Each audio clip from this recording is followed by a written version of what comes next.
Hello!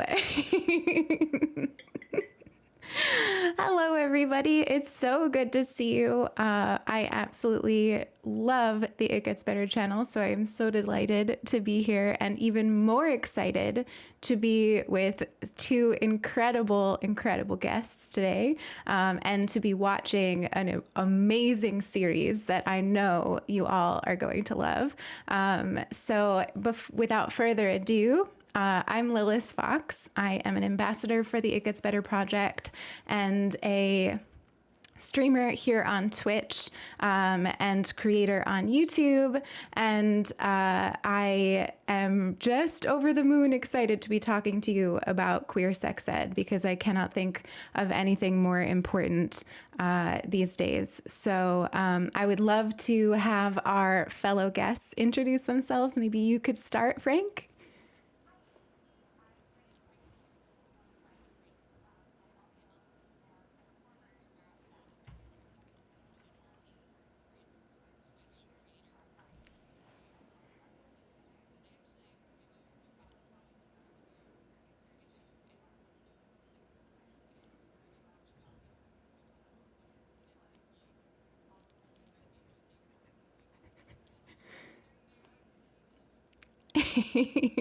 You can't hear Frank? You're kidding. Oh no. Wait, like you can't hear anything or you can't hear like it's just low. Oh gosh. Okay, hang on. Hang on.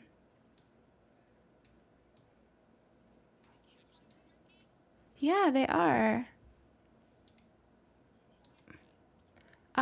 That's so weird. I'm so sorry about that, friends. That could be on my end. Hang on. Everything was looking good when we were testing. You can hear me, but not Frank. That means it's my fault. So hang on.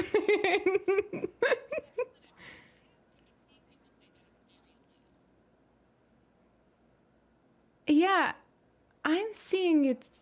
I'm seeing you. It might be low. Okay. Yeah, I have you up on there too. Hang on. Take your time. I'm so sorry. I thought of everything tech wise. Um, I know it's true. Hang on, maybe this will fix it.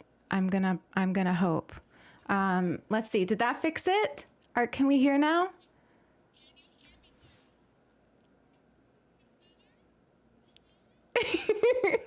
I'm crossing my fingers.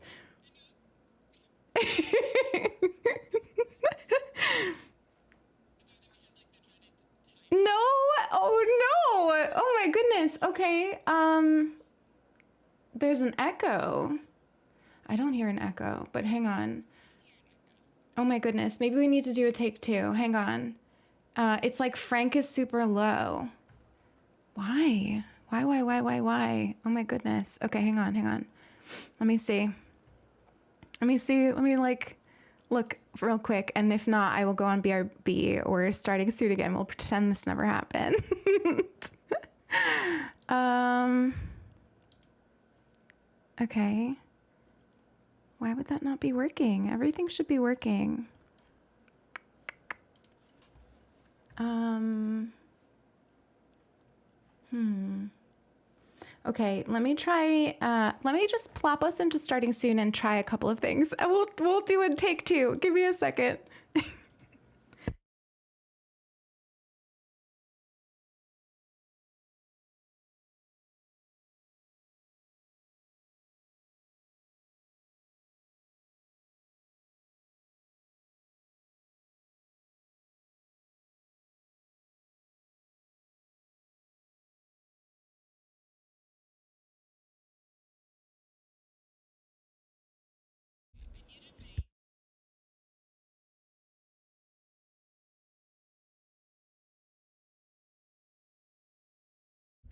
Oh, if that's the case, we should have tested tuna.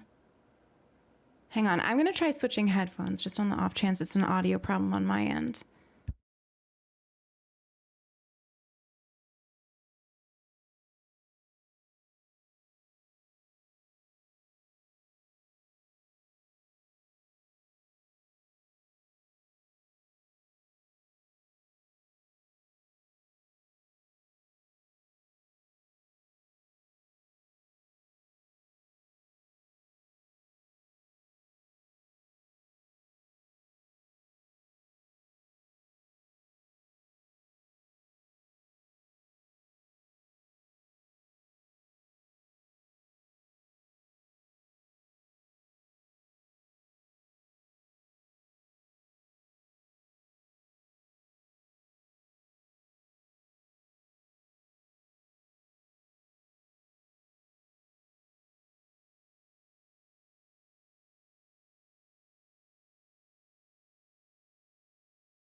Hello, we're going to try this again and really hope that you can hear my wonderful guests.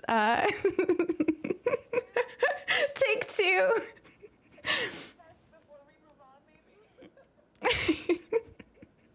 How is that? Please, I hope you were hearing Frank.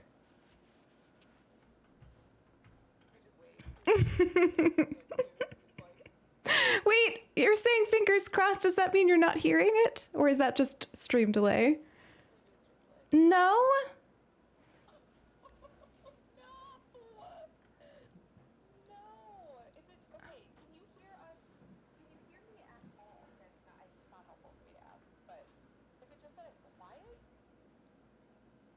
Yeah, Tuna, why don't you try?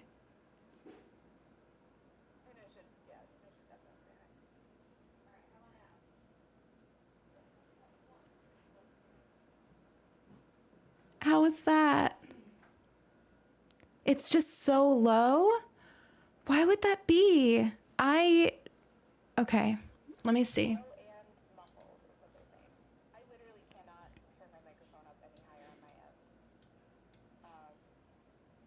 And I can't turn up my audio for you any higher. All the way, all the way. Check. That's what I'm at.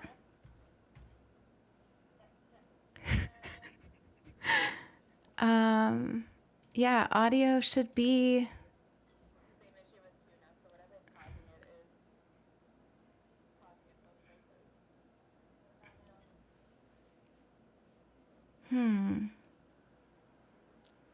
Do we try just using,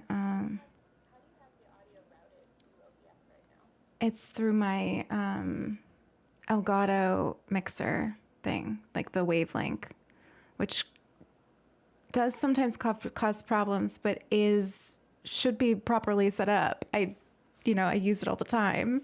So I'm wondering, it could be Video Ninja, but you all are muted on that. So that should, and if anything, that would just be echoing it.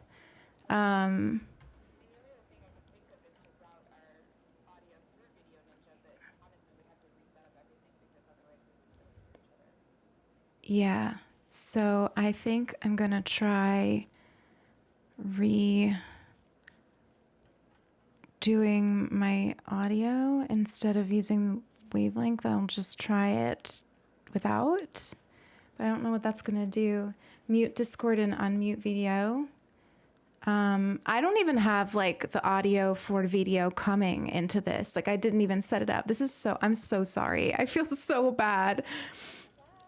I mean, I can try putting in the audio for that, but I think that would be worse. So hang on, let me just try. Let's see if this does anything. We're gonna just do this live because if I'm not on this channel, like if I'm not on this screen, we can't figure it out. So, okay, so let's see. Settings. I'm gonna just do.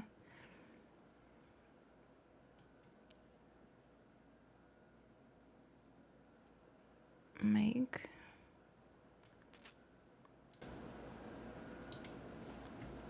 Did that fix anything?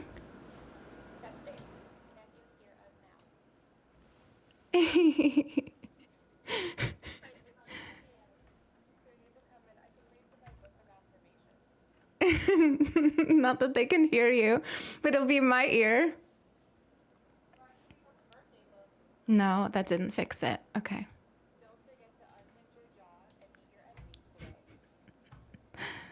Oh no.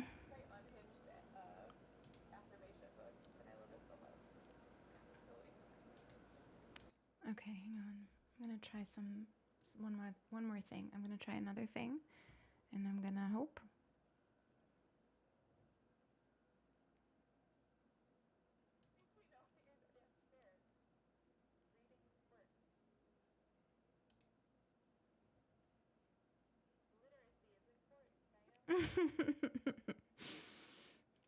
How about this?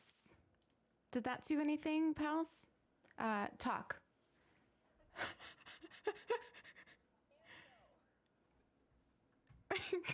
Please, please work. Please work.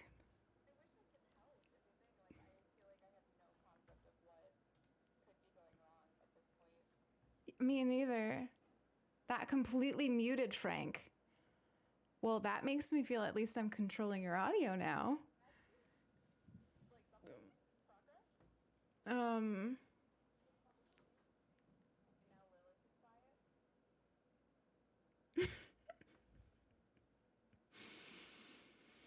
okay. Um,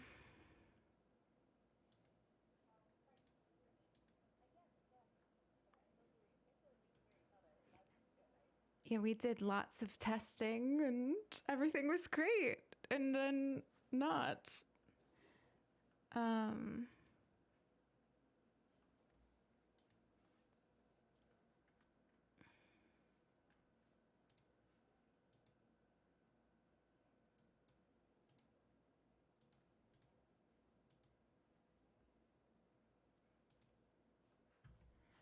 okay. Hang on.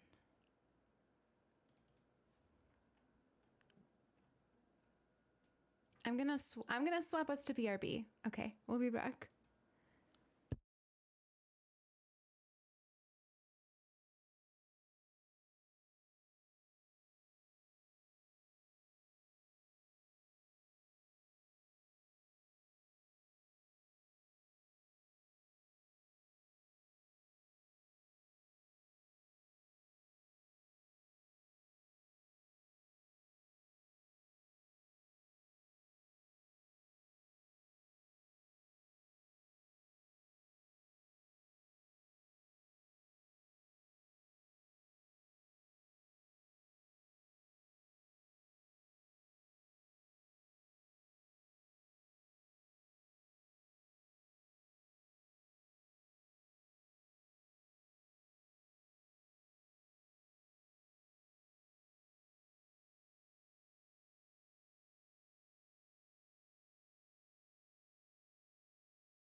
I'm cautiously optimistic that we might have solved it. So, what do you think? Can you hear Frank?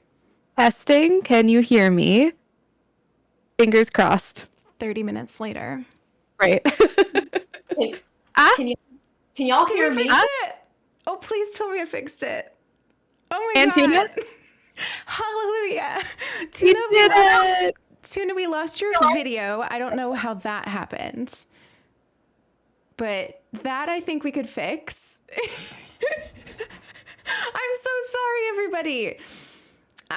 That was really hard. I feel like I deserve a dissertation after what I just did. Okay. Hold on, I like. We got audio. We did That- it. I'm too loud. Okay, hang on. Let me turn myself back. Lower Is this Frank. better? No, that's probably on my end. I'll lower you. We're good. We should be good now. Oh my goodness. That is the delight of Discord audio. This event started at 6:30, right? Yeah, 6:30 on the dot. Now, Amazing. now everyone's fashionably late. The good way. Well, you know, the good thing is that Frank, Tuna, and I know each other very well now. So Yeah. Good pressure. Now I'm just figuring out what happened to my video. oh no, your video looks good now. Oh, well, no, that's my FaceTime. It's okay. We can still keep the conversation going. Okay. No, well, hey, we are fixing the engine while we're flying the plane. It's And fine. Doing amazing at it, right? Yeah. Goodness. We're giving Tuna a crash course in what it means to be a Twitch streamer. Really, this is par for the course. I am. That's Yeah. exciting. I give up. I'm glad that you think so. Hey, it happens. Our world is complex. I will say that from now on, anytime I have any sort of tech issue, I would like Frank in my ear. Like, you are the most like soothing, like you made me feel like I could do this. I was about to run out the room and just like get a donut instead, and Frank was like, "We've got this." You did crush it. You're a good coach. Aw, thanks. I know nothing. I just know that I've been through it myself, and I also know what it is to want to cry and just like be like, what if I rolled up on the ground and cried? That sounds like a good time. We did it. So I think for the sake of starting fresh, we will just now introduce ourselves again. I mean, you never got to hear Frank's first one anyway, so. That's true. I got a practice run, really. I'm just grateful. Anyway, I'm Lilith Fox. I am your tech host tonight, for better or worse. But I really, truly am still, despite the tech issues, really excited and delighted to be here. And I think that the conversations that we're going to have tonight are so important and so fun and so needed. So I'm glad that you can now hear them. And I'm going to go ahead and let Frank and Tuna introduce themselves. I am Frank. I stream on Twitch, and I also was a former It Gets Better ambassador. And honestly, if you know my channel, then you know that we talk about sex and sexuality kind of constantly. I didn't really get to do it a lot when I was growing up, and so now I do it probably too much. And so this is the intersection of all of the things that I love, and I'm very excited for it. I'm very, very excited for it.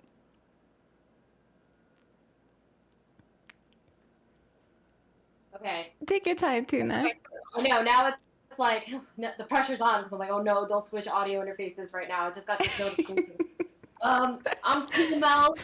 I'm a drag king based in Queens, New York, and we are watching the episode that my partner Sam, Red's their performance name. Sam and I are in. Amazing. So yeah, we are here to celebrate the Queer Sex Ed series that It Gets Better has created, that is out now on YouTube, and it is truly an amazing series. I have learned so much from it. I think that it should be required viewing by everybody, not just queer people. I think everybody should watch the series. And we're going to be watching 3 episodes tonight of the series. So we can host plenty of time for conversation on it between the 3 of us and later the 2 of us, and also chat. So I think, without further ado, since it's been 30 minutes of tech drama, why don't we swap on over to watching the first episode that we're going to watch, which is the one that features the incredible Tuna, and is about sex and relationships. The video is going to work. That I feel like is going to work. Although Now I'm worried about the audio, but no, it's gonna be fine. Positive thinking. It's gonna be great. It's gonna be fine. Look, it's visually, it looks great, right? I'm noticing hang on, actually. Why do I? Hang on. For some reason, the subtitles are not in English. That I need to fix. Wait, are we supposed to be able to see something? Are we watching it? Oh, you will see it in a second, I promise. I wanted to fix it on stream first, because for some reason it's giving me subtitles in Portuguese. So I'm going to fix that. Oh. Yes, Portuguese, the most accessible of languages. Okay, here we go. I think, there we go. That was confusing, but I think it's good. Okay, now I'm going to make it so that you could see it, my friends in the Discord. There you go. Okay, we're ready to watch it. It's going to be great. I know It Gets Better is going to hire me for all future tech hosting in the future. I'm so excited for that job offer. But do let me know if the audio is a little messed up. Not messed up, but like too loud or too low or anything. I think it should be good, but if it's not, please don't be shy, okay? All right, let's, without further ado, watch this episode. Can I brag about my partner? Yes. Let's hear it. Okay, so I used to think that because I was the more masculine one, I had to like really focus on someone else's pleasure. Sam, you really taught me how to lean into my pleasure, being comfortable in my body and respecting my trans non-binary identity in bed, and it's just 10 out of 10. Is what you guys have on Amazon?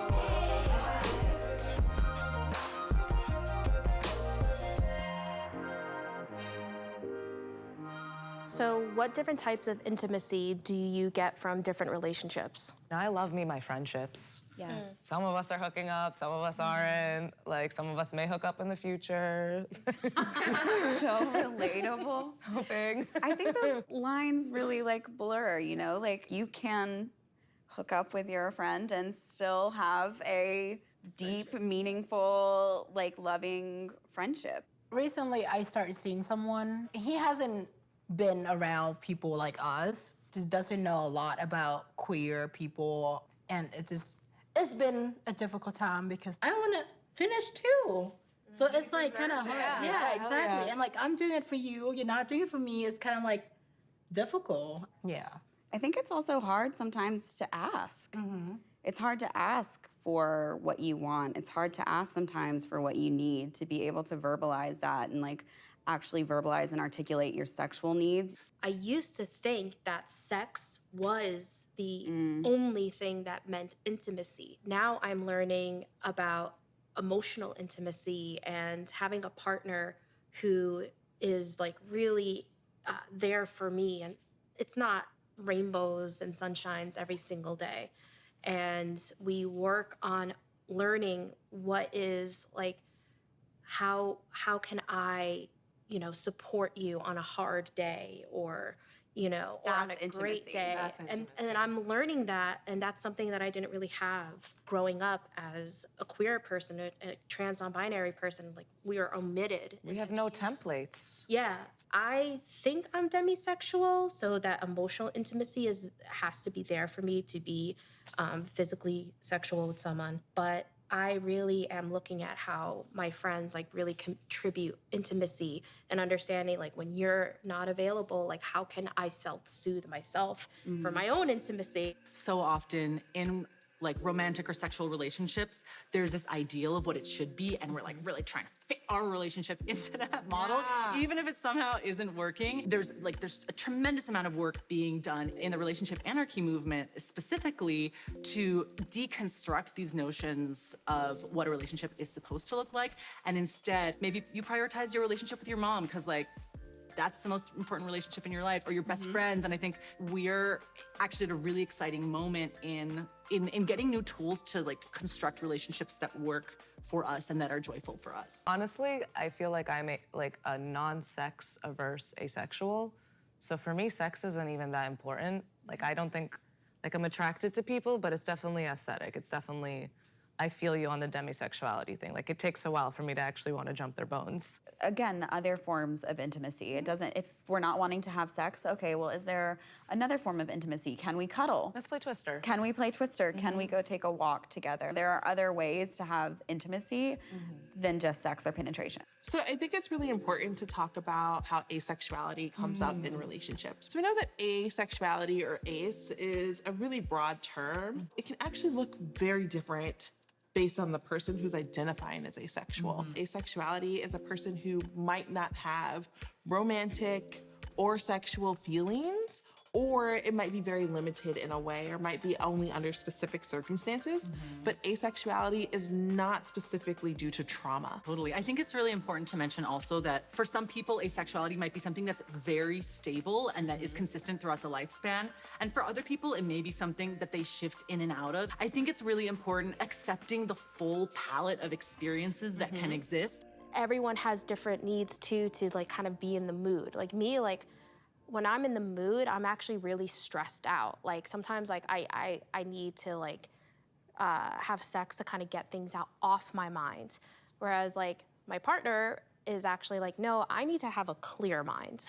Like, please let me just, you know, zone out. So it's understanding that everyone has different needs too. And that it's not rejection.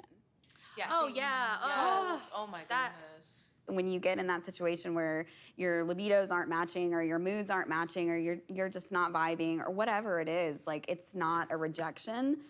It's not that anything is wrong with you or your partner, or that anything's broken. Like, It's good to take a break. Yeah. yeah.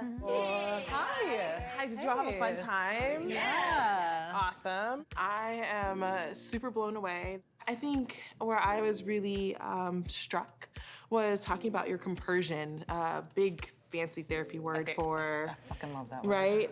You're happy actually like comes from somebody else's happy. You're happy for their happy. And that's as easy as it is. But I also think it applies to arousal, right? So if your partner's aroused, arousal begets arousal. Sure. And so can you all talk about how that kind of dynamic plays out in your own relationship play and sensuality? Their arousal begetting your arousal. I feel like a point of arousal for me is seeing like my partner or the person that I'm being intimate with be excited about something they're passionate about. So like building off of that, like if you've just cooked something for me that you're like so passionate about, oh my God, that's it. Pants are off. Or like I saw you perform in a play that like you're passionate about. Like I recently saw someone that I was dating in like drag on like a stage, and it, like I felt honored to know that person, and I instantly was like, come over, like let's do it. Like I feel that so much watching Tuna perform in drag, and like exploring their gender on stage. feeling themselves. Feeling themselves, yes. It makes me feel myself, and like the more excited they are, the more excited I am.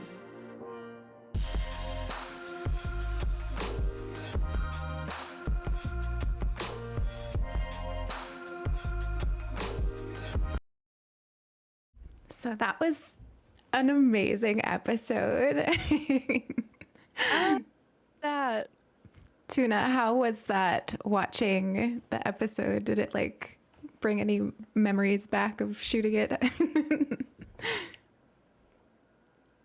I'm making sure that y'all can hear me. Yeah, you sound great. Oh, amazing. I think I just had too many tabs open. I don't know. I just like my 2016 MacBook is plugging along. Well, yeah, the funny thing is that August and Jessica, we all met that day. And because like I think my friends that I had, they dropped out, and then I met August that day, and we've become friends ever since. And we've also became friends with like some of the people behind some like behind the scenes production, and some of them have taken a drag class or two, or they come to shows, or maybe they're starting to perform as well. And then my partner Sam, they are a therapist in real life, and I just get so proud whenever I hear them, because I know how hard she works. That's I amazing. would have guessed that you had met the other two that same day. It felt like such a natural conversation that you were having, and I don't know. I think that says a lot about. I think it says a lot about the people that you were with, but also I think that's like a greater nod to the queer community and how kind of open and welcoming people can be when they feel like it is a very safe space to be talking about the things they're talking about. Yeah, like I always feel safer to talk about anything sexual when I'm around my queer friends. And there are just some things that are just naturally in our community that it just feel nice. Like people share their pronouns, and we all understand that there's fluidity, and that can change day to day or where we're at. And also understanding that sex isn't this oogie boogie kind of discussion taboo, that it's sex or no sex is a natural expression. Yeah, absolutely. And I got to meet y'all. Get back at you. I think I loved that there was so much talk about intimacy in this episode, because I think like especially in relationships we talk about like we can talk about sex and relationships, and that's fine, but the fact that you all immediately went to talking about intimacy and other expressions of intimacy, that's something that I know my partner and I, we work really, really hard to make sure that like intimacy is at the forefront of our, not like the only thing in our relationship, but that the things that we do are like the intimacy that we share is less than just the physical stuff that we do. And although that part is fun and important, it isn't the only thing. And so you talking about like, how can I support you when you're having a hard day, is just like, we literally will sit down once a week and say, what does your week look like this week? Or how have you been feeling? What was something that, I didn't do well last week, or we could have done better last week for each other? And what is something that we, like you're worried about this week? How can I support you this week? And that communication is intimacy to me. I love that so much.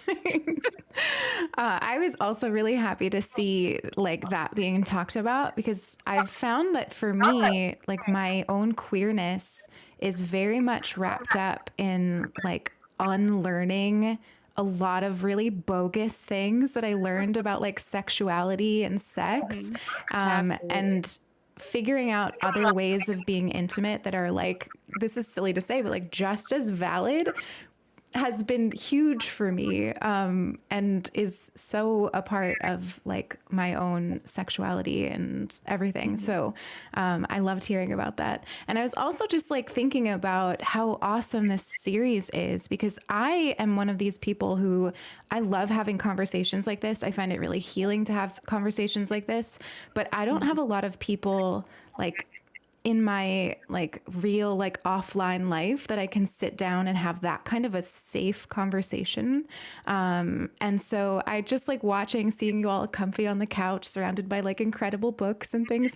I was jealous. I'm like, I want to be sitting there like having these conversations. Like I get to have these conversations wonderfully and beautifully online. But I've never been able to like sit in the same room as someone other than my partner and talk about these things, and it struck me when I was watching it. Yeah. I think Yeah, I mean, I guess like I don't realize the impact sometimes, because for me, I can be an open book, you know. And for me, like if somebody's interested in having a conversation, I'm totally down. And maybe it's the Libra sun, you know.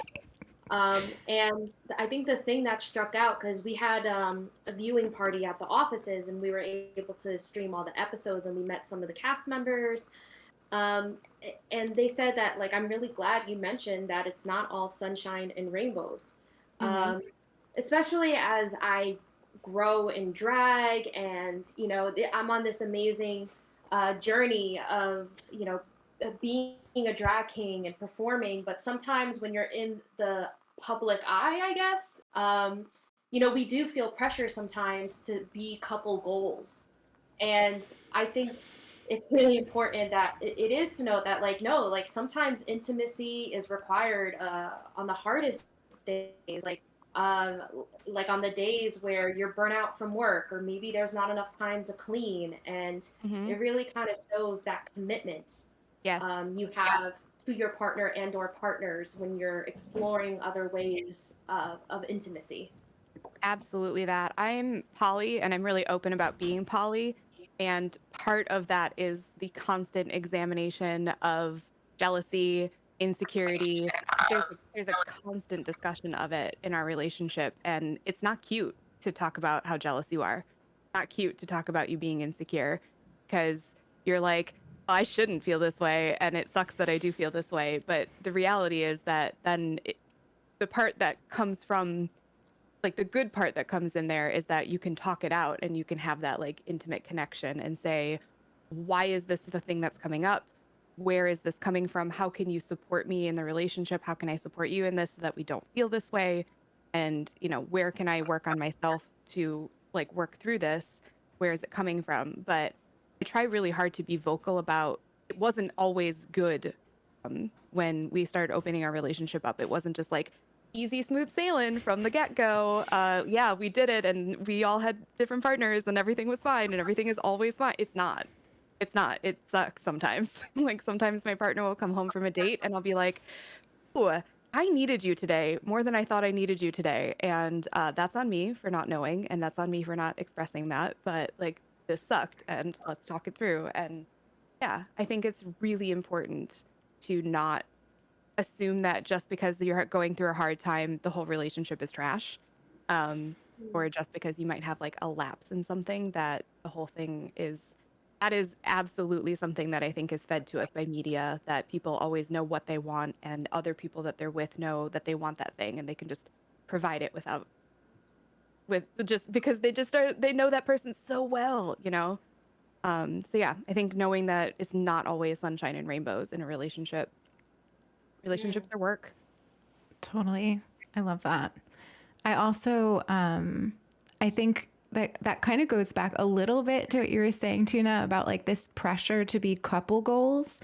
I know I sometimes feel that, like, especially when I'm navigating like relationships that sort of devalue me because of my queerness, or devalue my relationships because of my queerness, I sometimes feel this like pressure to show myself and my relationships in this like really perfect light, like we don't struggle, like everything is great, and like almost to like validate it to them.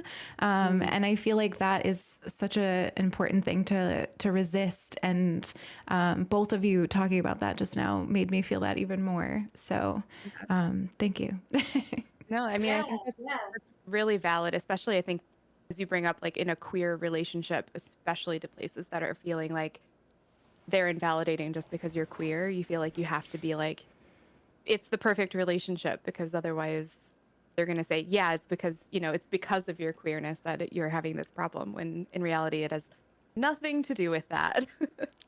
It's, and especially being, I guess, like, older in the drag scene too, and like Mhm. we do kind of fit in this like mom and dad kind of role in the Sure. community, which Yeah. the Libra in me absolutely loves. But sometimes I do put additional pressure, and I think that's like kind of the coin, like the two sides of the same coin, is that like when you're looking at intimacy, it's like it- can it be authentic if you're putting so much pressure? Like how present are you with your partner if you're putting pressure on a situation? And that's why I really try. It's so much work to just kind of let go of perfectionism, and being present with my partner. But yeah, I mean it. I'm trying. We're all trying, and I think that's kind of the point, is that like you're not perfect and you're trying, and that's part of it, right? We're all just trying our best.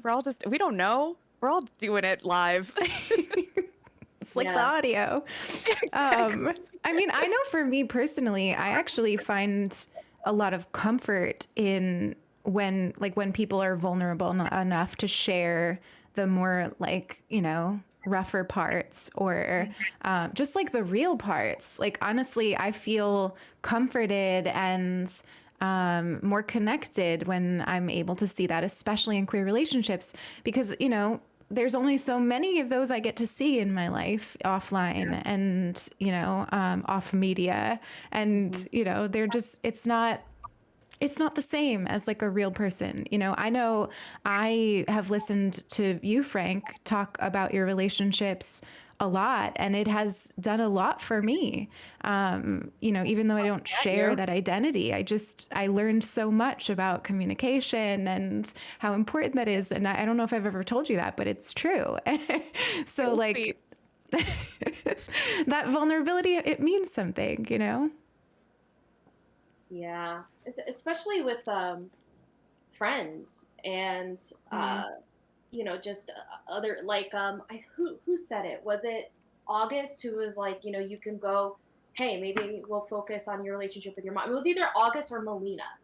Mm. But also building different relationships, and um yeah, just having juicy conversations with my friends too, Yeah. because I mean, like we said, there is no queer sex education that can really be available for us. So it falls on us, on a community. Yes. Um, so I'm actually really glad that they're doing this series, and I think they're like me. I don't know where they're at, but I wouldn't be mad if there was a season two. You know, because I I think, feel yeah, I like think you that two there's would a be lot to perfect. be said. Yeah. There's so much more that could be said. The Yeah, I think you could have an entire 10 season series of this and still probably not cover everything.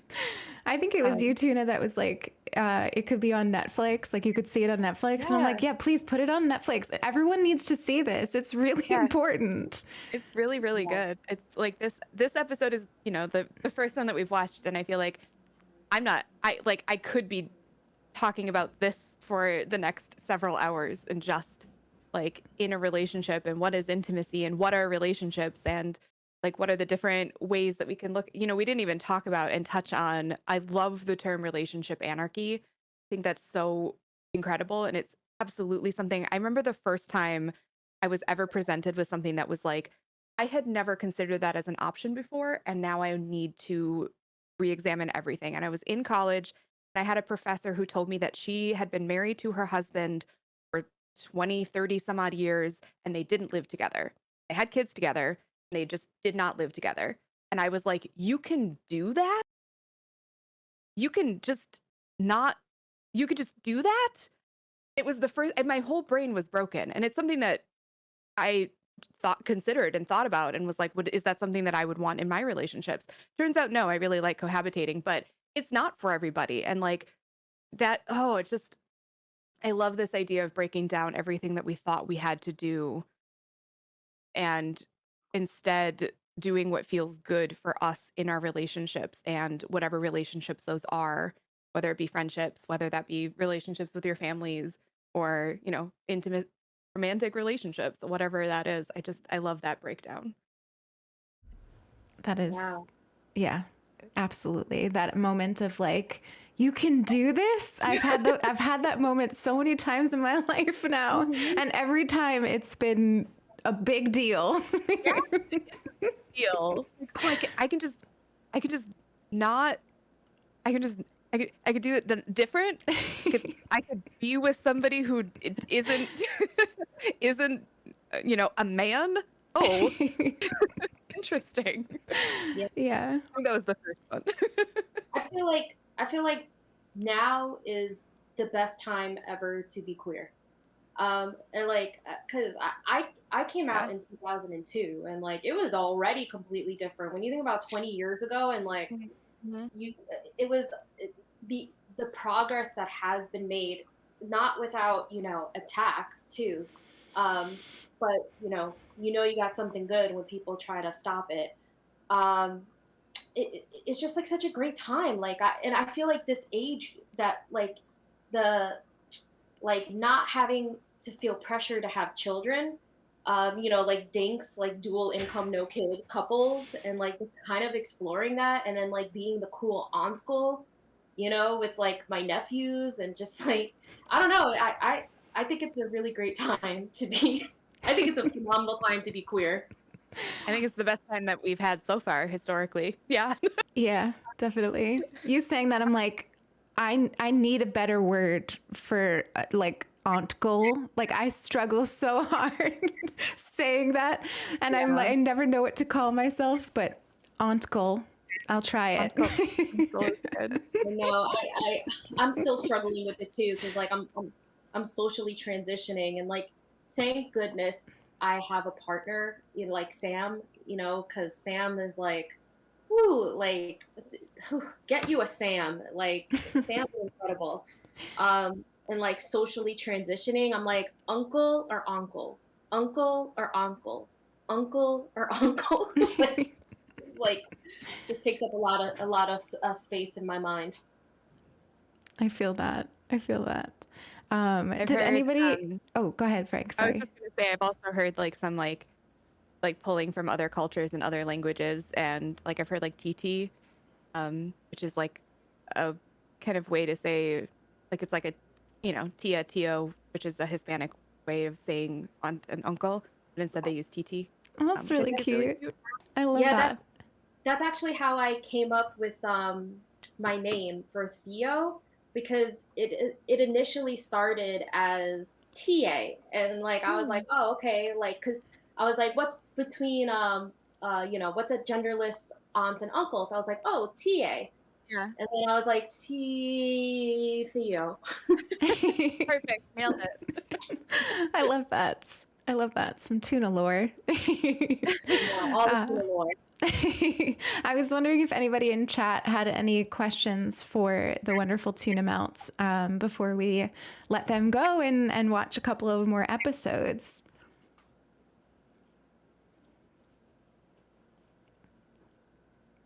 I know I do. Oh, go for it. How did you and Sam meet? Okay, so it's so funny.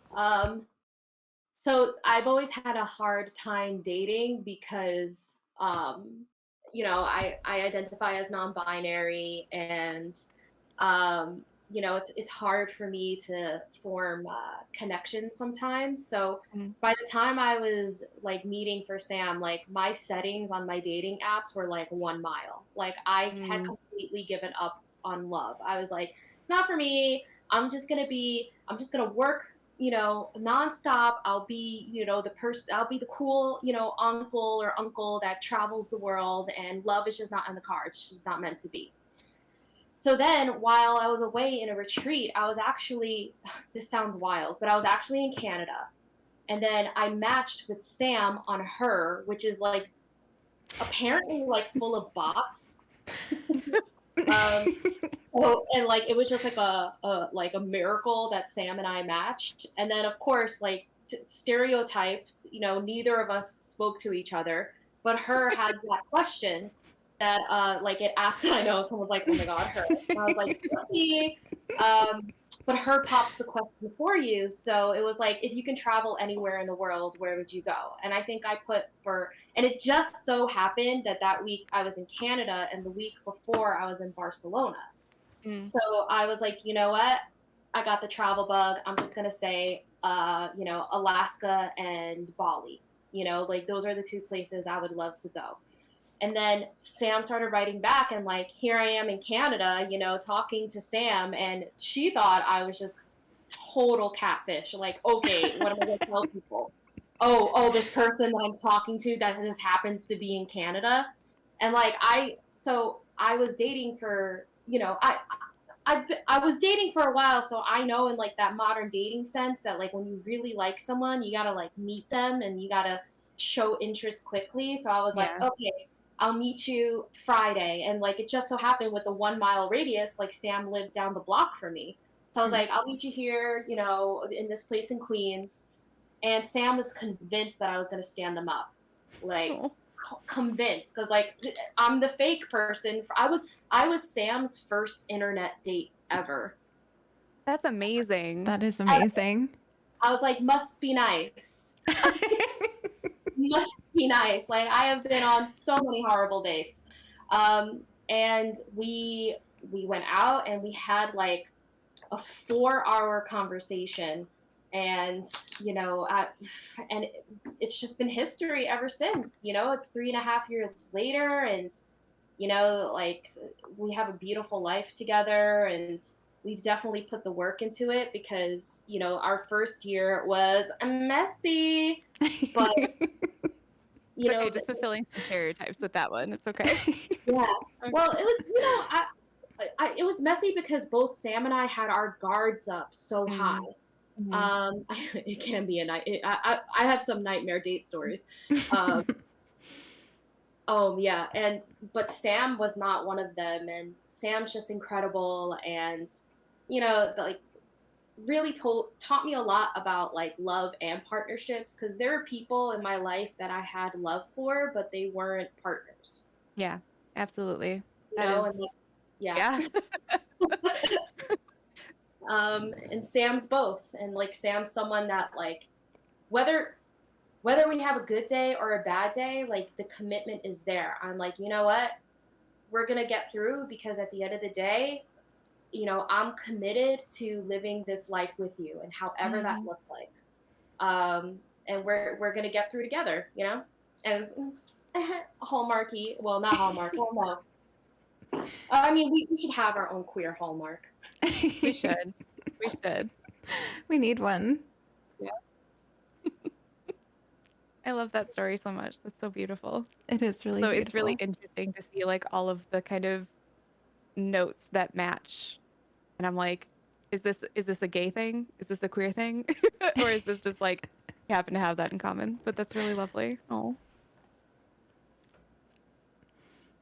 That sounds like I was dying at the Her reference, because you're right, it is filled with bots. I fully believe.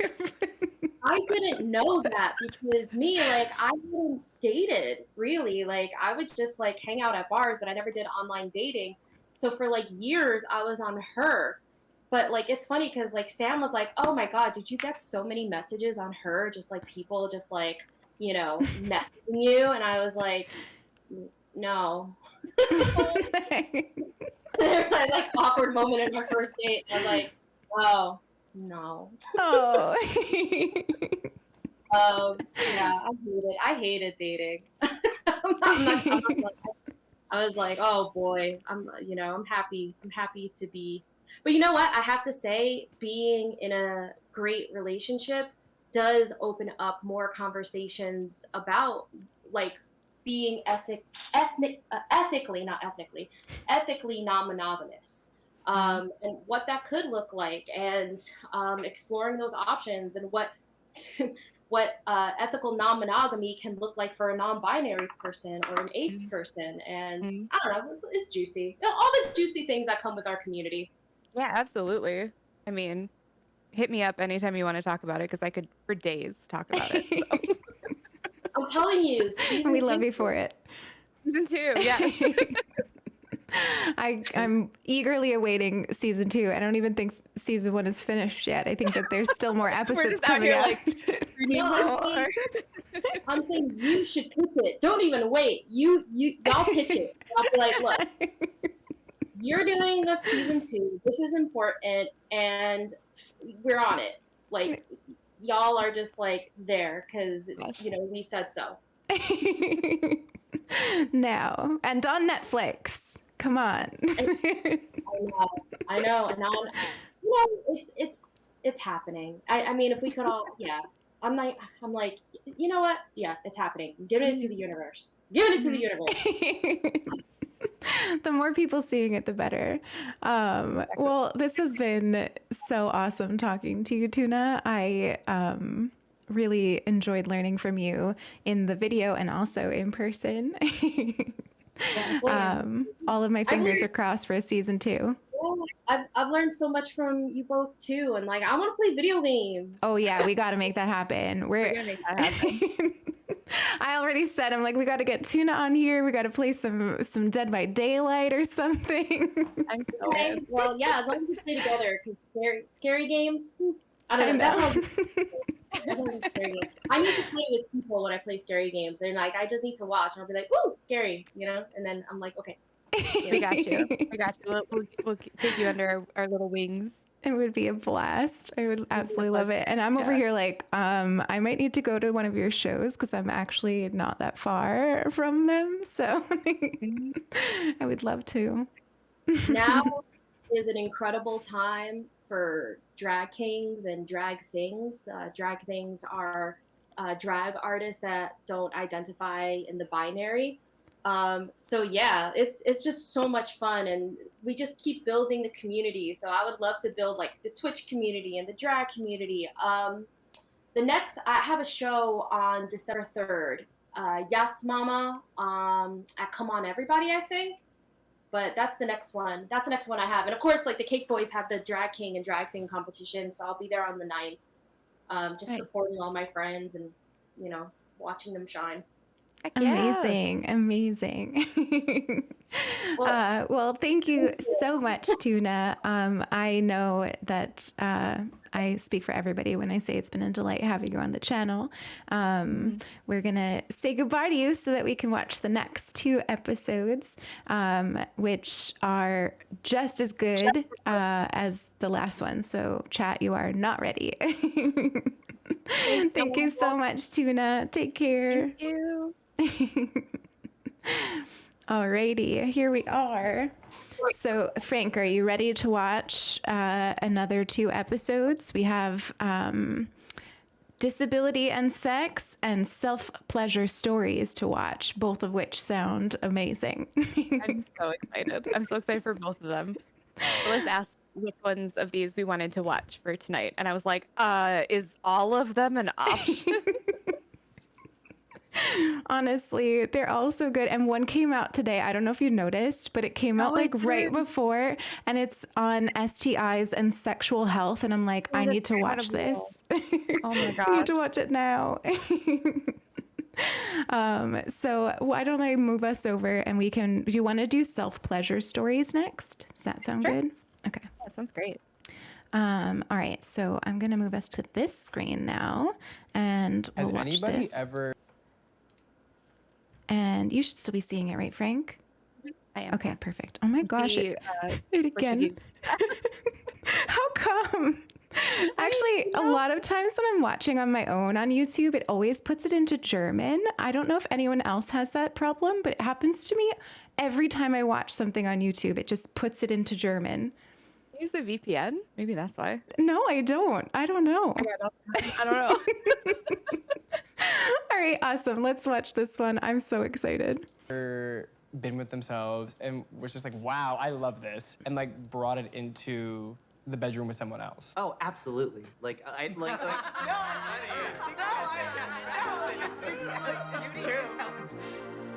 We started meeting as a group around 5 or 6 years ago. And it was during that time we all met through an a cappella group at NYU. And it was a great time. So we all sang together.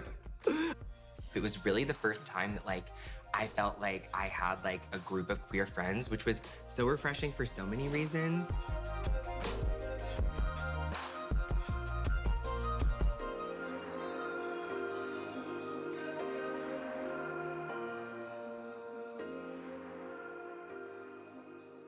So like, what messages does everyone like receive about self-pleasure?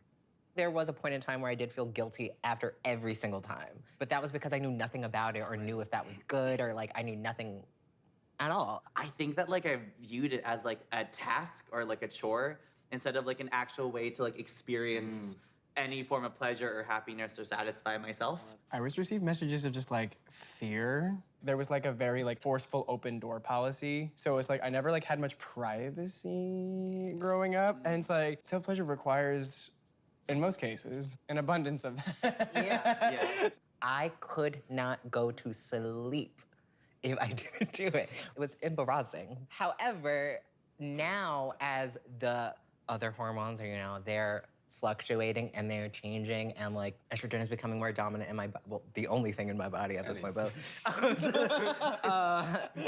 but yeah, it's just like not having to do it every day or not having to like feel like it's a mission to complete. Sexual pleasure can really shift for people who are going through hormonal or surgical interventions or transitions or affirmation processes. The mind is changing, right? So attitudes are gonna be different, emotions are gonna be different, things are gonna register on a different level, in addition to the body changes.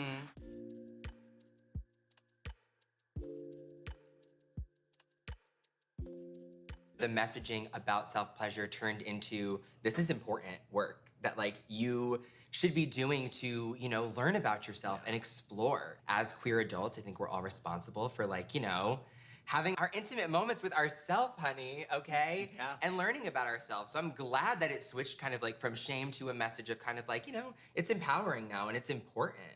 I think that's the beauty of the journey into trying to figure out ways to pleasure myself has actually helped me have sex with like other people. I feel like I've been, you know, learning through self-pleasure to be like, actually, I don't like that. Actually, no, don't do that.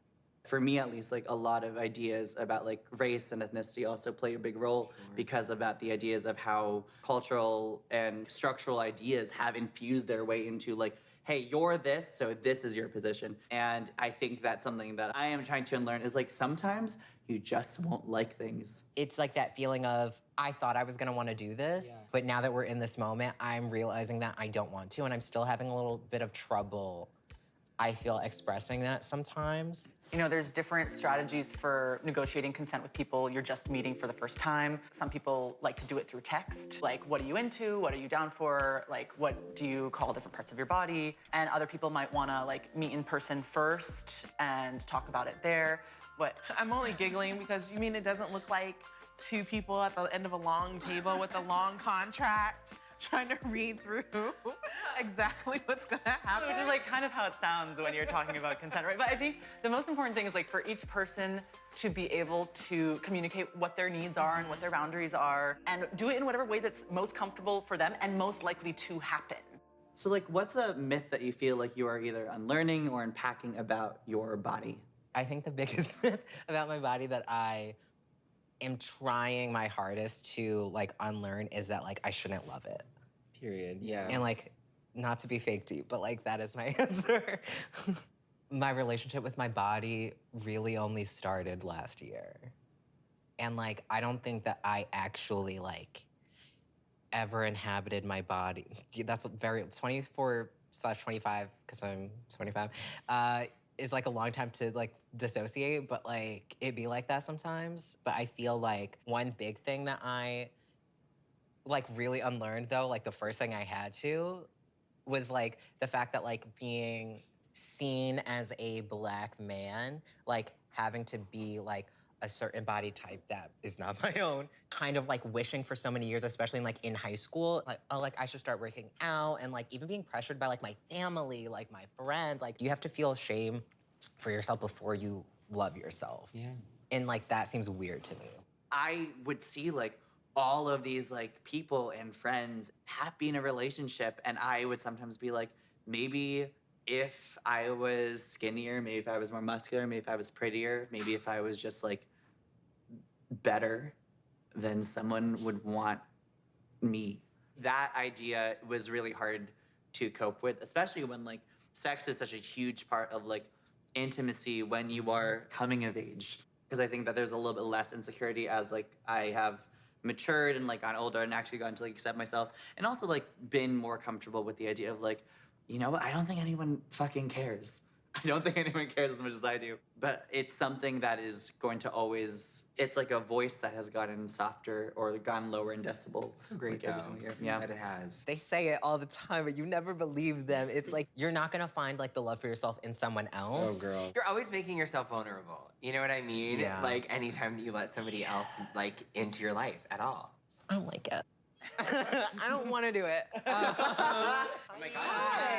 How was it? How'd you guys feel? It's fun. Pretty great. Yeah. Pretty good. The thing that came up for me, specifically talking about being people with more melanin and existing in a world that is pretty anti-melanin most of the time, learning about your bodies and self-pleasure in contrast to the fetishization of your body. And I wanted to know a little bit more about that process for you all specifically. As I like learned more as I got older about like tools of white supremacy and like, you know, capitalism and like all, you know, the demons, I kind of just decided that anything that was told to me about my body or about like how Black people should exist or like non-binary people should exist, like that has nothing to do with me. I'm just finding what I like. Yeah. Yeah.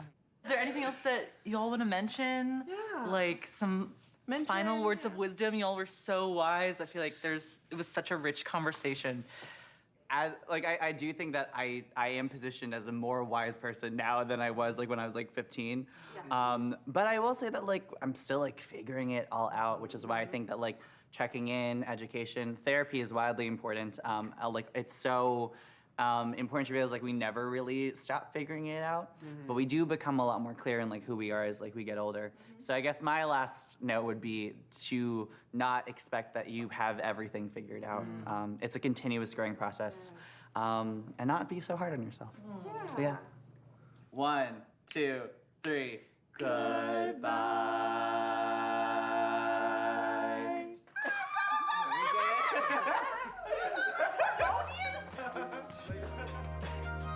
Oh my goodness. That ending was so cute. I'm actually going to move us here. I think that that's probably what I should have done before. That way we can talk without the big video there.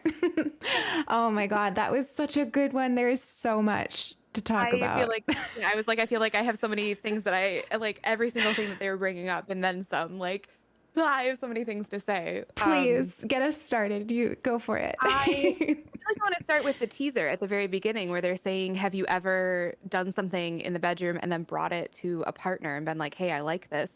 And that is something that I have kind of done for a long time, but it has recently changed a little bit, which is really interesting. I have been having a reading renaissance for the last year, and in doing so have read a lot of romance novels. Oh my God. Every once in a while, something will come up in a romance novel that I'm like, yeah, I want to try that.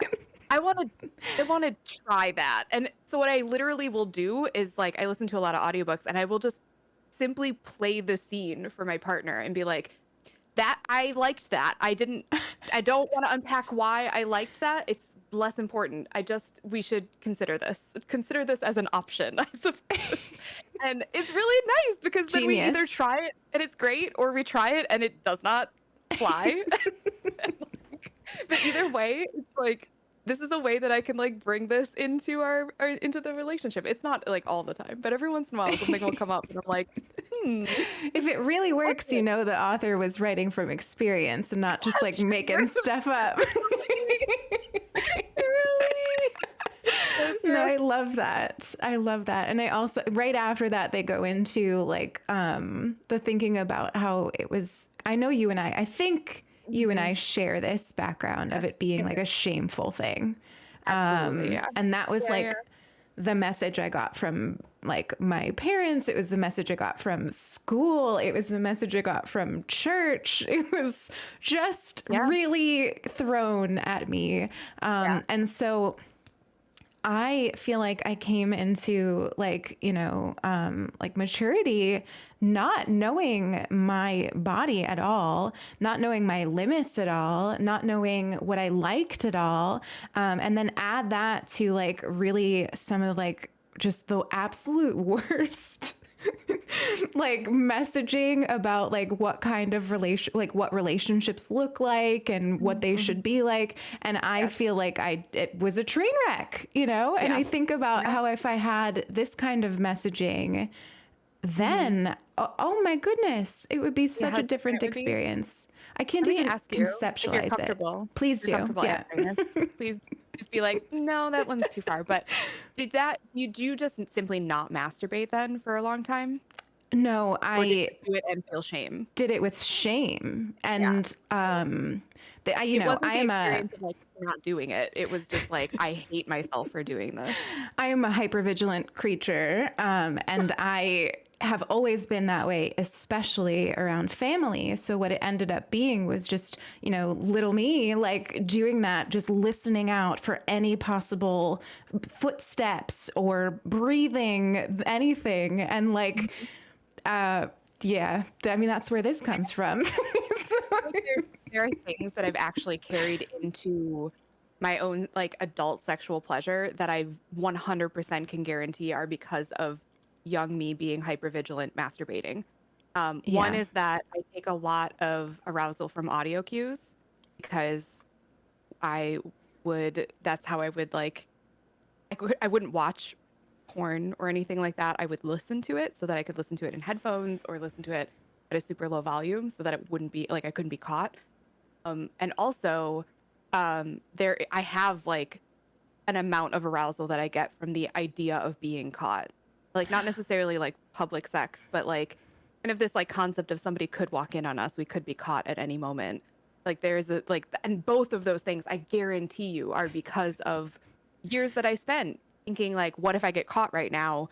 And pairing that with like arousal, and then it all just gets mixed up, and so now it just is arousal. I guarantee you, I have done the unpacking and been like it's fine. I'm not upset about it, but also, how would it be different? How would it have been different if I was just like, this is a normal thing, and this is kind of like something that we do in privacy, but is completely normal and natural, and everybody kind of does it. And yeah, I truly wonder how the trajectory of my life would have been different. I mean, you saying that, I'm like, those are two things I have never thought to unpack in therapy, but like add to the list. Add to the list. Add to the list. Because honestly, like I relate to that so much. I relate to that so much.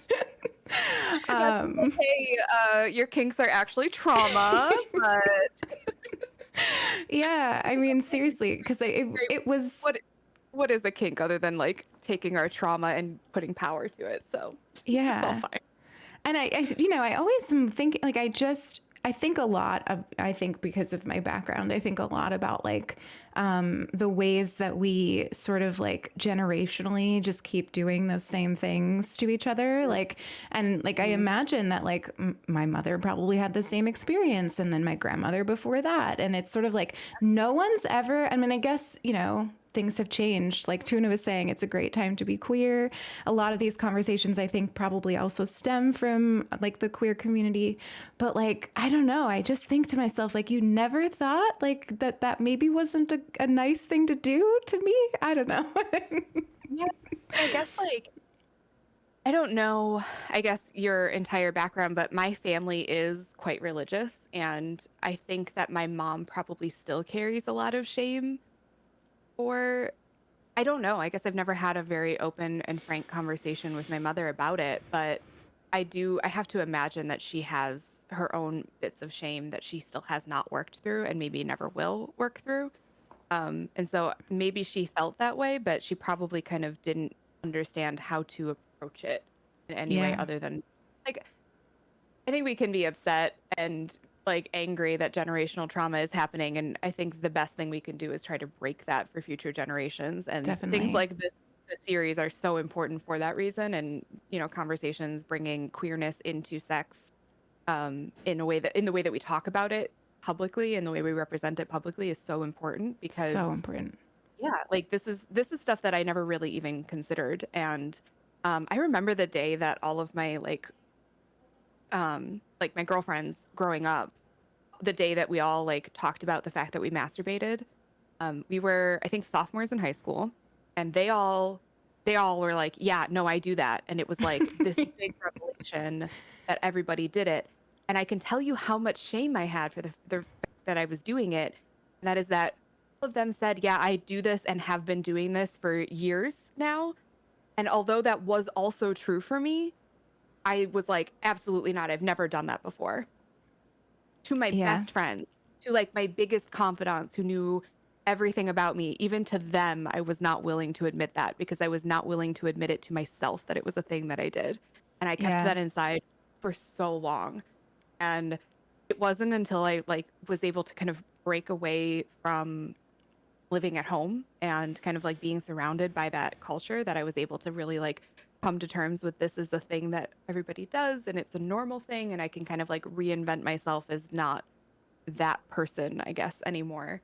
And Absolutely. That that distance is, is so important. yeah, that is a whole other thing. Yeah, because So when if you you're say things just like, getting the messaging over and over and over again, even if you're getting messaging that, makes that you, feel less true, yeah, it's just it's not enough, you know? yeah, when you're surrounded by Um, it like that, it's not enough, not even a little.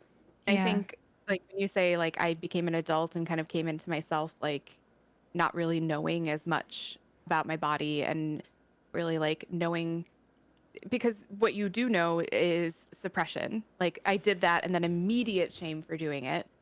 Um and immediate shame for feeling that way and being like not being able to not do it, I guess, in the first place. And so like did you really even enjoy it in the first place?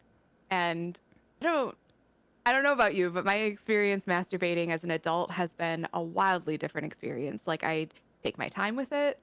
It is time that I get to explore myself and I get to try things and I get to like be able to like say, yes, I'm going to try this and maybe it works and maybe it doesn't. But the whole point is to take time with myself to like learn myself and learn what I enjoy. I mean, sometimes it is just scratch an itch and, move on with my day. Yeah, we do that too. But like, I can't focus right now. Hang on. Yeah. No, I kind of really relate to a lot of the conversation that was like in the latter half of the video too about like a serious discomfort in your body, and how that sort of bleeds into how much you can sort of like enjoy those moments and things. I am like I have sexual trauma in my background on top of all of the, shame from my past. So that is a whole other layer that I like am still and probably will always be working through. And then add onto that like dysmorphia. And it's just, it's a whole fun thing. But I think that the moments where I am able to achieve a familiarity with my body that is not making me instantly deeply uncomfortable, I really celebrate. And I think that those are like pathways to a healing that I know I will get to, in time. And so I think it's wildly important. And I think that the pathway to that is by talking about it and like sharing those things. And so I just think it's, I don't know, like I said, wildly important. Yeah. I feel like I related to all of that in a very different way than how it was being talked about because they were bringing up a lot of like, this is my body and I was socialized for it to be a certain way. And like in its essence, I was like, yes, because that is no different for a fat body than it is for this body that like maybe I didn't feel at home in.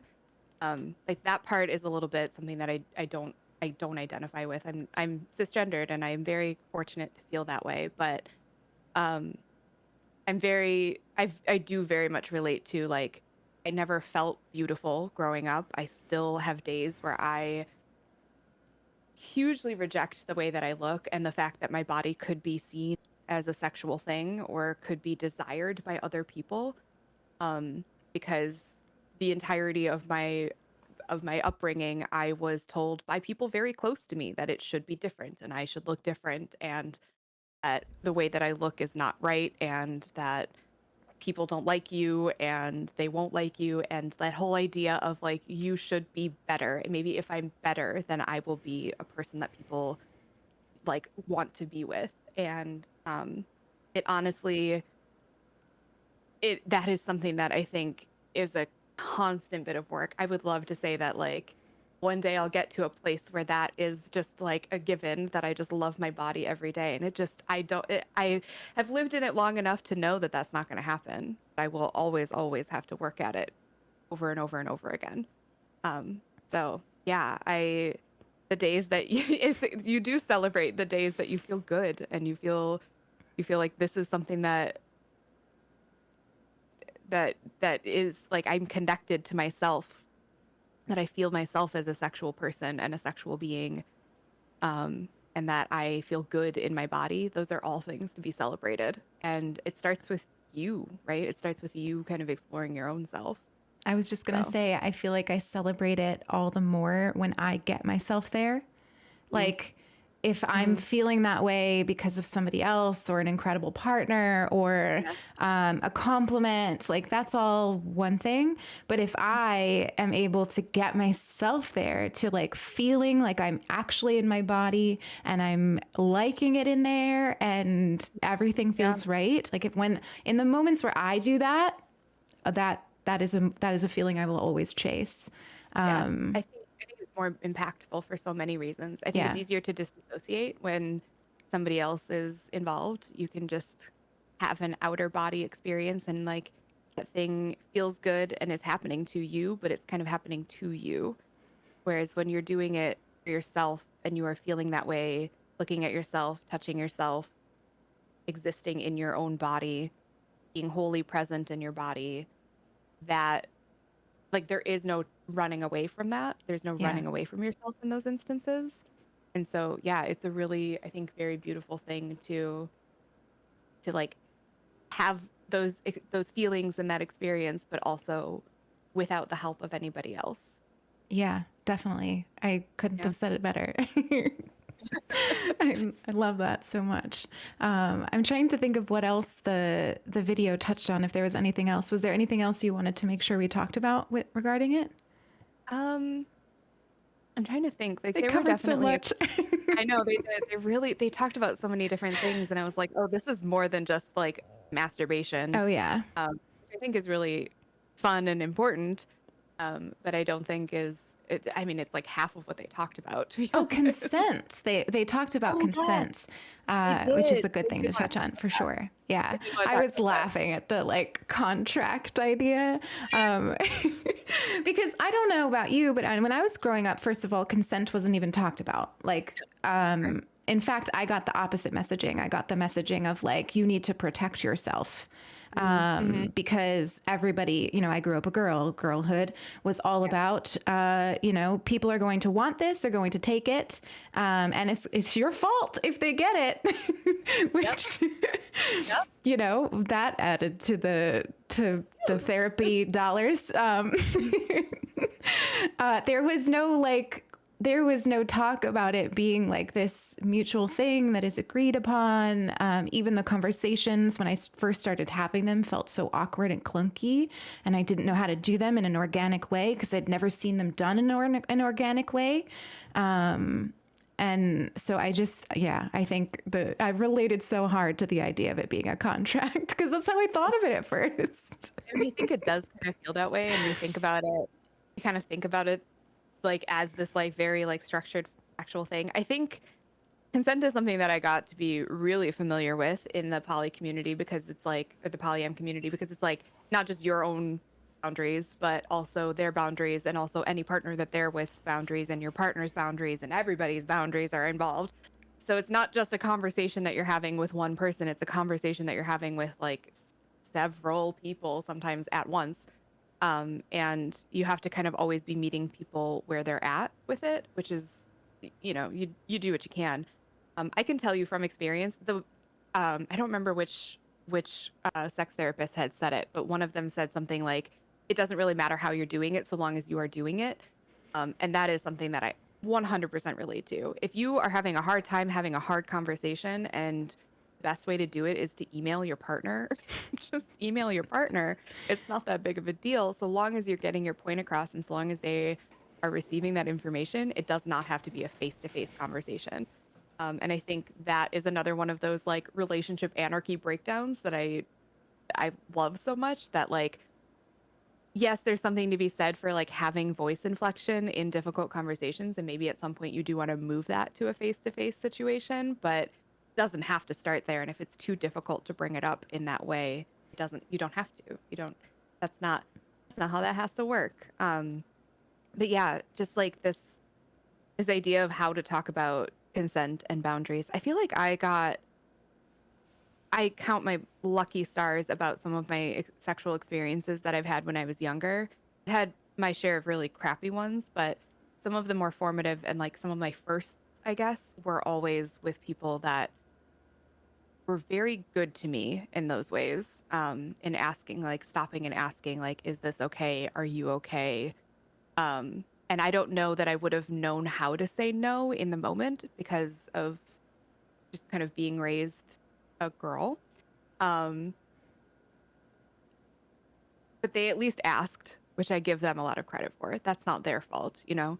Yeah. So I think that I got really, really lucky in that way. But Yeah.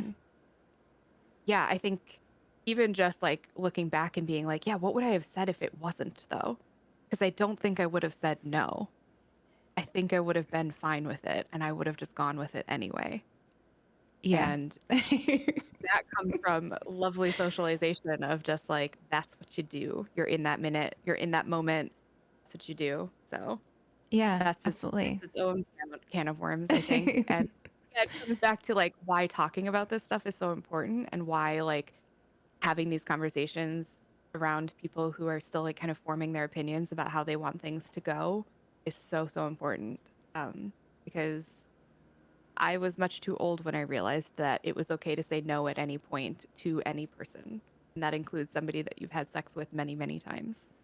Yeah. I mean, for me, one thing I realized in, recent years is that it takes knowing what your boundaries are to be able to communicate conversations on consent. And I didn't, number one, know what they were. And like add on to the fact that I don't think that I felt that I deserved any, which is a whole other thing. And so there was no way that even if I had been told, like, even if it was the culture to like talk about consent, I don't know that I would have been able to do it. I didn't have any concept of what my personal limits were or what I enjoyed even, or anything like that. So I think that that's such an important thing to think about is before you can even get to the step where you're like texting each other what your, boundaries are, you have to know what they are. It's so big. It's so big. And how do you find out without somebody else kind of like talking about their own boundaries or Yeah. having it kind of modeled for you, I guess? And it's just like it just wasn't there, I think, when we were younger. Definitely. To have that kind of modeling. I certainly remember having a talk about sex with my mom in which she explained to me how pregnancy works. But she never talked to me about pleasure and she never talked to me about boundaries. And the sex education that I received in school was simply, these are what STIs are. Use protection, don't have sex. Yeah. That was the extent of it. It was one day that we went over all of these things. And again, there was no talk about queerness in any of it. There was no talk about like higher risks or lower risks that might be involved because of queerness. There was nothing to that regard at all. And no talk about pleasure and no talk about boundaries, no talk about consent, no talk about any of that at no point in my sexual education growing up. And so for us, I think for a lot of us, it is through doing that you kind of encounter, I did not want that. I don't want that. I don't like this. I don't want this. And by the time you're kind of learning that, you're in it. Yeah. And it's almost unsafe for a lot of us to say no in that scenario. Yeah. And so, yeah, you end up you end up then like in the future needing to unpack the fact that you couldn't say no or didn't say no, and how did that affect you, and all of this. And it kind of spirals from there. I think it can be really, I think honestly the way that sex ed was and currently is still structured a lot of places is quite frankly dangerous. Yeah, definitely. It definitely is. And that brings me, not what you said about it being dangerous, but the idea of like having to learn it by doing. It leaves, you need that room to be able to be like, I thought I liked that, but I don't now. And I might like it again next week. And I need to have the space to be able to make those changes constantly.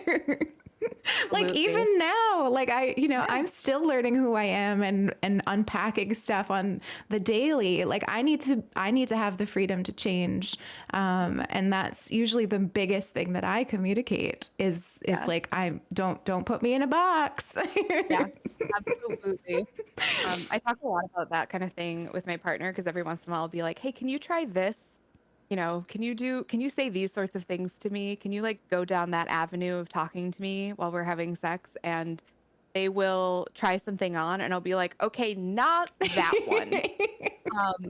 Like for example, this is a really specific example, but they were being like really cute and flirty with me the other day and I was pantsless in my kitchen as I am sometimes. And they were like, oh, do you need a little spanking? Are you being naughty? And I was like, go for it. And then they took not their hand is the point that I'm trying to make. They took not their hand in order to spank me. And I immediately was like, oh no, that one you cannot do. No, absolutely not. That felt immediately bad. Don't do that.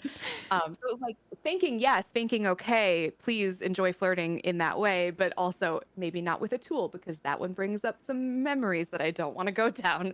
Yeah. But I don't know always until I know, and they didn't know until they knew, right? Like it wasn't like something that I was actively thinking about. In fact, I think I actively suppress a lot of that sort of thing.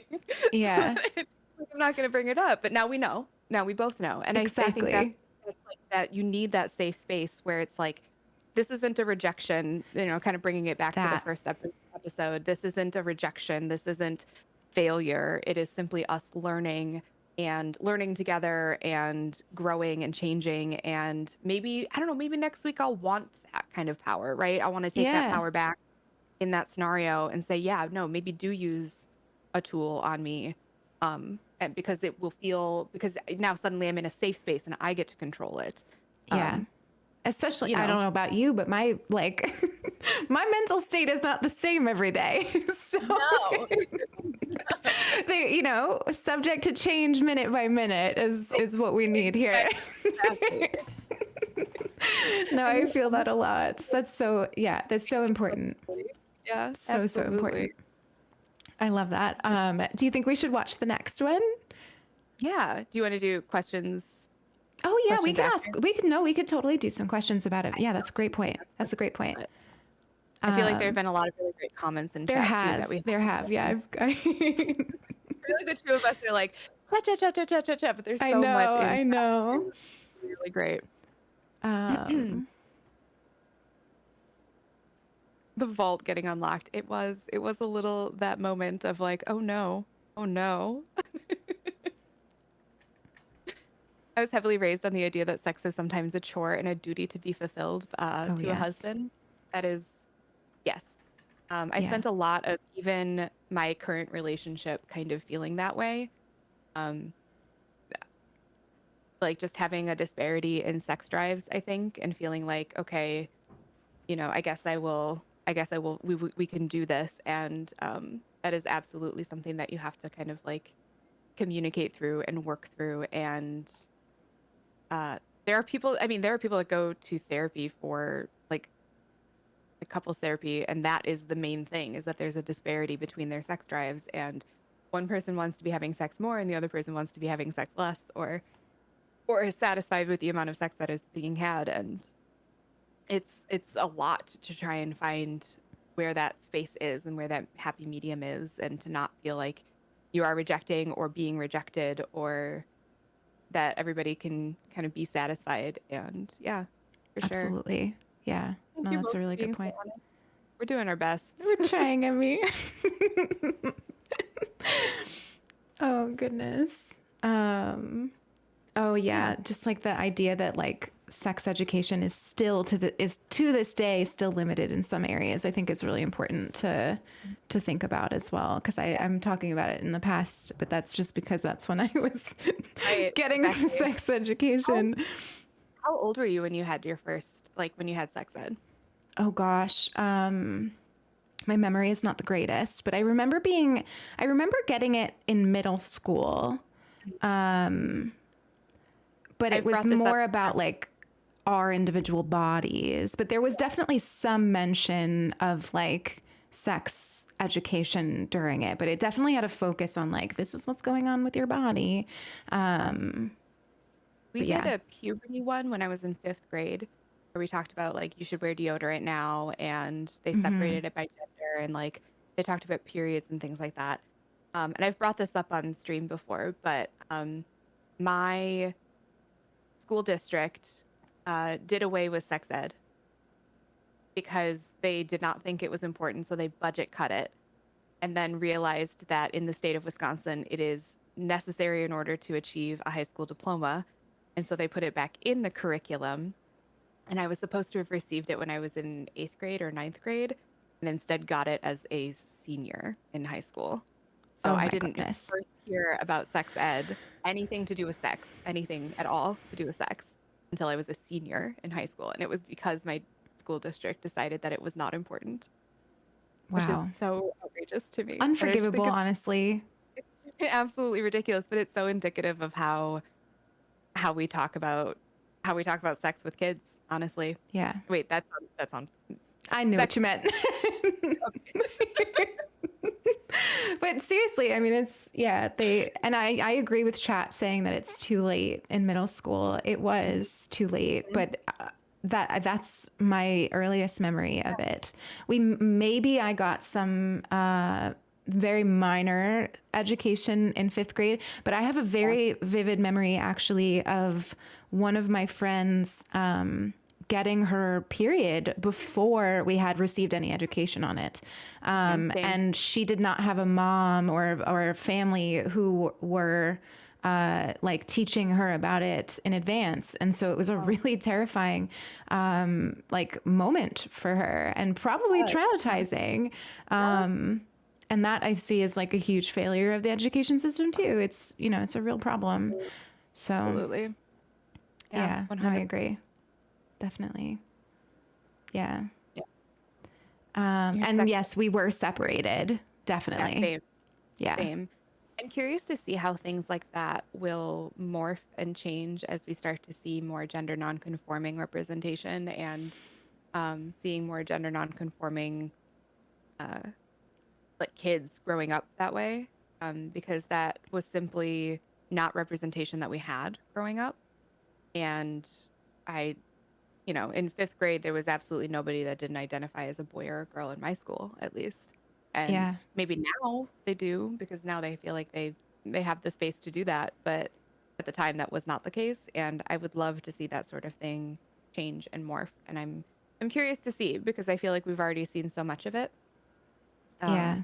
I would It's already love that. changing. Yeah, it's already changing so much that I'm excited to see. Also, honestly, I think it's really important for everybody to be educated about all bodies. Like even just like taking the binary out of it. Like why were we not educated about what was going on with AMAB bodies, and why were they not taught about periods, and like why was that not part of it? And if it's because you feel like they can't handle it maturity wise, well, they only can handle what you think they can handle. And if you're telling them that it's taboo and they shouldn't know, or that they should be, they should feel some kind of way about it, well, that says more about how you are presenting it and how you are shaming it and how you are kind of framing it for them, right? Absolutely. Absolutely. And I think that I think about how if I was presented with that information, I would have had those like, oh my God, you can do this moments so much sooner. I still ask my partner, I'm like, is this true? Yeah. Is that true? And like, I don't know if you, I don't know how much you scroll TikTok, but every once in a while TikTok will show me a video that is you know, men typically being interviewed about tampons or periods or something like that. And every once in a while, I'm like, oh, they don't know that, huh? And I'll just like go to my partner and be like, okay, my partner was socialized as a man, so I think that's important context here. But I'll like, I'll like ask them like, do you know the answer to this? Because like it's okay if you don't, but I don't want you to be one of these people. Like you should know the answer to this. This is important. Yeah. I mean, and honestly, sometimes I would say that they were actively shamed for knowing. Like there was like this understanding that they would not know and also be grossed out. Like those were the two things that they were like, and if they did know, it was weird, you know? Yeah. Yeah. It was gay. Yeah. Yeah. Exactly. Those really interviewing men videos. I have never seen one of those. It's buck wild, the things that they think happened. Just absolutely bonkers. Like they're asked really straightforward questions that I think if they had like stopped and used half a brain cell, they would have maybe come to the right conclusion anyway. So things like, why are there different sizes of tampons? Which like, again, use half a brain cell, and I feel like you can come up with that idea. Also, sometimes they would have the right work but the wrong answer for like, yeah, the one tampon a day. Like, how many tampons would the average period haver use throughout their period? My gosh. And they'd be like, well, you have to change it every like 4 to 6 hours. So I guess like 1 per day. So maybe like 5. And you're like, that math doesn't work. Like, what? I relate to the not being able to math, but do you think that our periods are just done after 4 to 6 hours? I don't know. I know. Yeah. I think like we're taking it out because we don't have to. That's I think what is happening. They think we're taking out the tampon. We're getting really off topic. Anyway. No, yeah. The point is that we should all be educated about all bodies and all of the changes that go through, because I just think that's a really important thing for everybody to kind of know. Absolutely. I think it would demystify things quite a bit, you know? I remember I once had a partner that thought that you would get some sort of pleasure from a tampon, which is a whole lot of things to unpack, right? Like a misconception. The amount of like similar but different like talk about, I grew up riding horses, and whenever a boy would find out that I rode horses, they'd be like, oh, I'm like, what do you think is happening exactly? What exactly do you think is going on right now? Like, no. There's so much to say.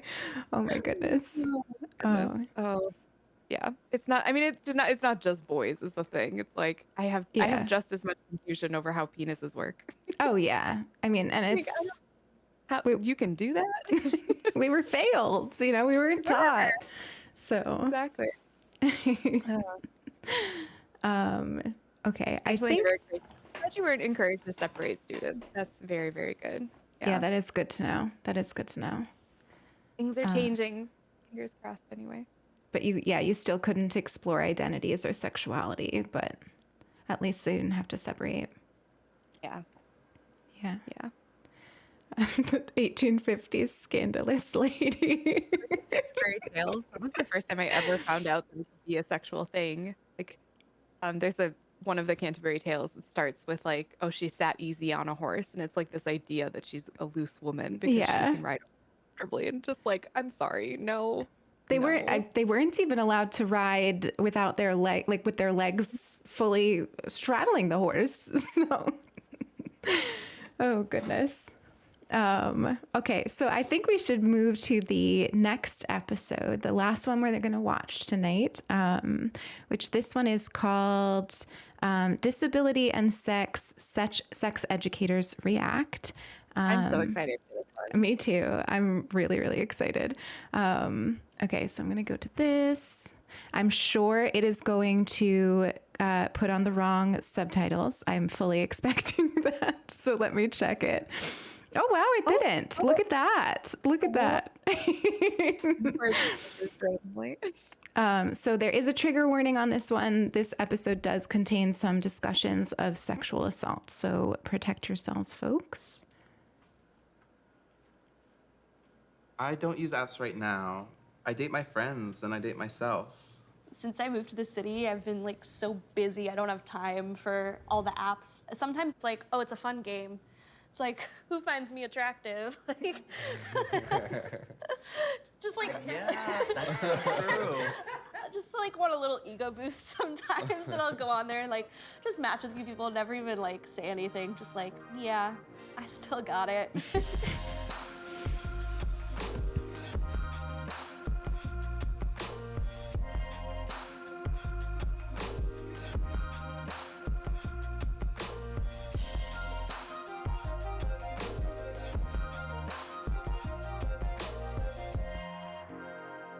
My favorite way to meet people is in person. You know, Absolutely. Yes. I completely agree. You know what? That's the best way. It's the best way to meet people. You know, do it in person. You know, I think that in our time, these days, it's tough though. It's a real challenge because for me, you know, I'm always on the go. I always have, you know, things to do. I'm super busy. So, you know, sometimes if I'm bored, then I'm feeling good, I'll open up app and, you know, I'll check out the scene, but nothing ever seriously. Yeah, I would say it's tough. It's a little challenging. I'm not really a fan of dating apps. Oh, they're so exhausting. You know, people can pretend to be other people and not really tell you who they are, or when I disclose that I'm deaf, then they just disappear. It's really hard. You know, I want to date, I want to meet people. I prefer to date another deaf person. It's much easier in terms of communication, but I am open and willing to date a hearing person only if they know sign language. I don't have any time or patience to try to teach someone sign language. I want someone to be motivated. If they're interested in learning, I'd be willing to support them in that. Yeah, so, you know, it would be the perfect scenario to date someone who was deaf. We would have ASL as a language. But most of the time, whenever I meet another deaf gay person, we often hit it off like, hey, sister. You know what I mean? Definitely, right. If you meet someone who's deaf and they're gay and you think, you know, yeah, okay, this would be great, but we don't necessarily hit it off. And maybe sometimes I meet the other me at the same time. I'd like to date someone who's a little bit different than me. Exactly. And you know what? It's for that reason that I end up dating hearing people. Where do people with a disability, where do disabled people go to try and find dates and who they want to date, right? So if they only want to date other people that have hearing differences, where do they go to find those folks? And then how do they navigate communication and the labor that gets put on them? So not only am I trying to feel flirty and figure out if we're a good match, but now I have to educate you too. So I'm wondering what obstacles you might feel in terms of having sex. I have POTS, post-oral orthostatic tachycardia syndrome. In my day-to-day life, this means I have a lot of chronic fatigue, a lot of chronic pain, a lot of trouble exerting myself. Sometimes penetration is an impossibility for me. I take a very dominant role in the bedroom, and so it's also like very aerobic for me in particular, I feel. And so sometimes I don't get to do the things I want to do because I don't have the stamina. If I'm having a flare-up, sometimes I've like nearly passed out while doing the act and I've had to pause things. So often we kind of assume a certain type of body, like an able body, and for invisible disabilities, it's not always like an obvious thing to the outside world, but that doesn't mean that we don't have specific challenges that need to be addressed or specific needs. I'm really grateful that she just shared that. And for me, sex, I have trust issues. It's not really very easy for me to be open with someone. I really have to know the person first, know them well, and feel connected to them. And then the next step, I feel like I could really have a lot more fun in that way. But, you know, I've been hurt many times in the past, and I feel considerably resistant and defensive sometimes, maybe because I'm very concerned about showing my body or my skin and their perception of me or how they might judge me. And so that kind of thing is something that I'm definitely working through to be able to feel comfortable and safe with another person, to be able to have sex with them. Yeah, I definitely relate to that. So I'm a survivor of sexual assault, and so sometimes sex brings up a lot of painful emotions for me, and I have to navigate expressing to my partner or whoever I'm with, like I'm sorry, this is not about you. I really, it's a history. It's a trigger. It's a piece of my past that I haven't quite connected yet, and something that I haven't learned how to navigate around. And so a lot of folks suffer in silence, and we see that sexually too. Their pleasure starts to suffer. They're kind of being used as a tool for somebody else's pleasure because they don't want to be discarded. And so same with neurodivergence and differences, their way their brain is processing might not be the same way that somebody else is understanding something. I'm just curious, what are some circumstances that really make sex really pleasurable and enjoyable to you all? Going slow and taking your time. Sometimes heterosex is like, let's make it look like the porno and let's focus on that. And it's like, no, let's just enjoy this moment. Like, who cares what things are looking like? Let's let go. And sometimes it takes me time to let go, so I enjoy going slow. So that sort of thing can be enjoyed. That's hot. I would say just being able to have a nice rapport with that person, getting to know what they like and what they don't like, and how compatible we might be. I'll share what I'm interested in and what kind of ways that we can connect, and definitely want to take turns, because I definitely want to make sure that we're both pleasuring each other. And then once we have that kind of established, then I think then it's time to have fun together. Yes, and that's also very hot. I like when someone listens to me. I have very specific wants and needs that I communicate. I like to be in charge, and I like my body to be appreciated and worshipped. Like, I am a prize. Yeah. Yes, word. That's right. Very That's right. How was your conversation? And so we would really love to hear some of your thoughts on what the sex ed movement can learn from the disability justice movement. Like, all bodies are different and might not be able to do everything you're used to. And so it's great to have a conversation to preemptively be like, tell me about your body. What do you like to do? You have any limitations? That would be great to hear before sex. Good question. I think that, it's just being ignorant, and all of the isms that come along with it, like racism, sexism, and whatever else there is out there. I think that, these come up very often in sex sometimes. So I feel like we just have to, educate and show, that, we are all equal, we're all human with our own wants and needs and desires. Kind of what you said, it's like bodies are a spectrum. Let's look at them like that and not as a couple boxes we're trying to fit them into.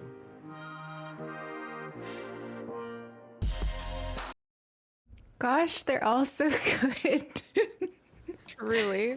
Oh, that was so good. That was incredible. I agree with Emmy. Everything ends with communication. There's definitely a theme of tonight, and that is that intimacy is communication. Communication breeds intimacy.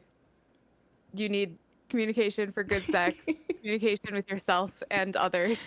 With yourself, yeah. And being able to make sure that you have the room to change. I loved what the one person said about how their body's limitations or needs change on a daily basis, because definitely. And I think that that's for everybody. And I think that this is another example of these conversations that are good for queer people, for folks with disabilities. They also are good for everybody. Everybody should have these conversations. There are so many times that I have said, you do not have to be polyamorous or ethically non-monogamous in order to enjoy all of the principles that come with polyamory. And I because so much of it is examine your insecurities and your jealousies and why you feel possessive in your relationship, communicate effectively with your partner about what you need and what they do well and what they don't do well for you. And all of that is good for every relationship. It is absolutely imperative if you're polyam, but it's all relationships benefit from that. Seriously. And I think the same thing can be kind of said for I call it the queerification of sex. Because if you look at sex from a hetero perspective, we are taught that hetero sex is P and V, right? It is always penetration. That is penetrative sex is sex and everything else is foreplay. Mm-hmm. When in reality, if you take out the heterosexuality from sex, all of the things that you were previously calling foreplay just become sex. Right? Yeah. And so like at what point are you defining what is sex and what isn't sex, right? It's like it all kind of becomes sex. And I think once you start to look at sex in that way, it starts to be like, they kind of were talking about taking it slow and like enjoying each other. And Mhm. like that is something that I'm like, yeah, no, we all should just be doing that. Like that should Yes. absolutely be something that is like you need a warm up, you need time with each other. And it shouldn't be so much about this like let's reach a goal, like let's reach this orgasm, like let's reach peak for each other. Yeah. I think it should always be about like kind of that slow exploration, and all of this comes back to like good communication, I think, throughout. For sure. Definitely.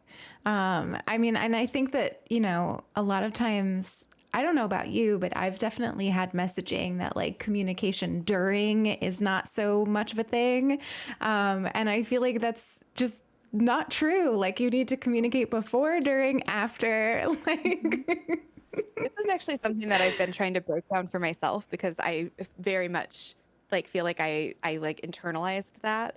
Like you don't talk during sex, and I actually like I've had partners tell me that I talk too much, because I very much am like I'm just a talker. You might have noticed. And we that love doesn't you for change, it. turns out. But I recently have been like breaking down the asking for something that I want. Like I feel like there's this brain thing that happened for me where I did not even realize that I was doing this, but I internalized the very like normalized thing in media, which is that your partner knows what you want.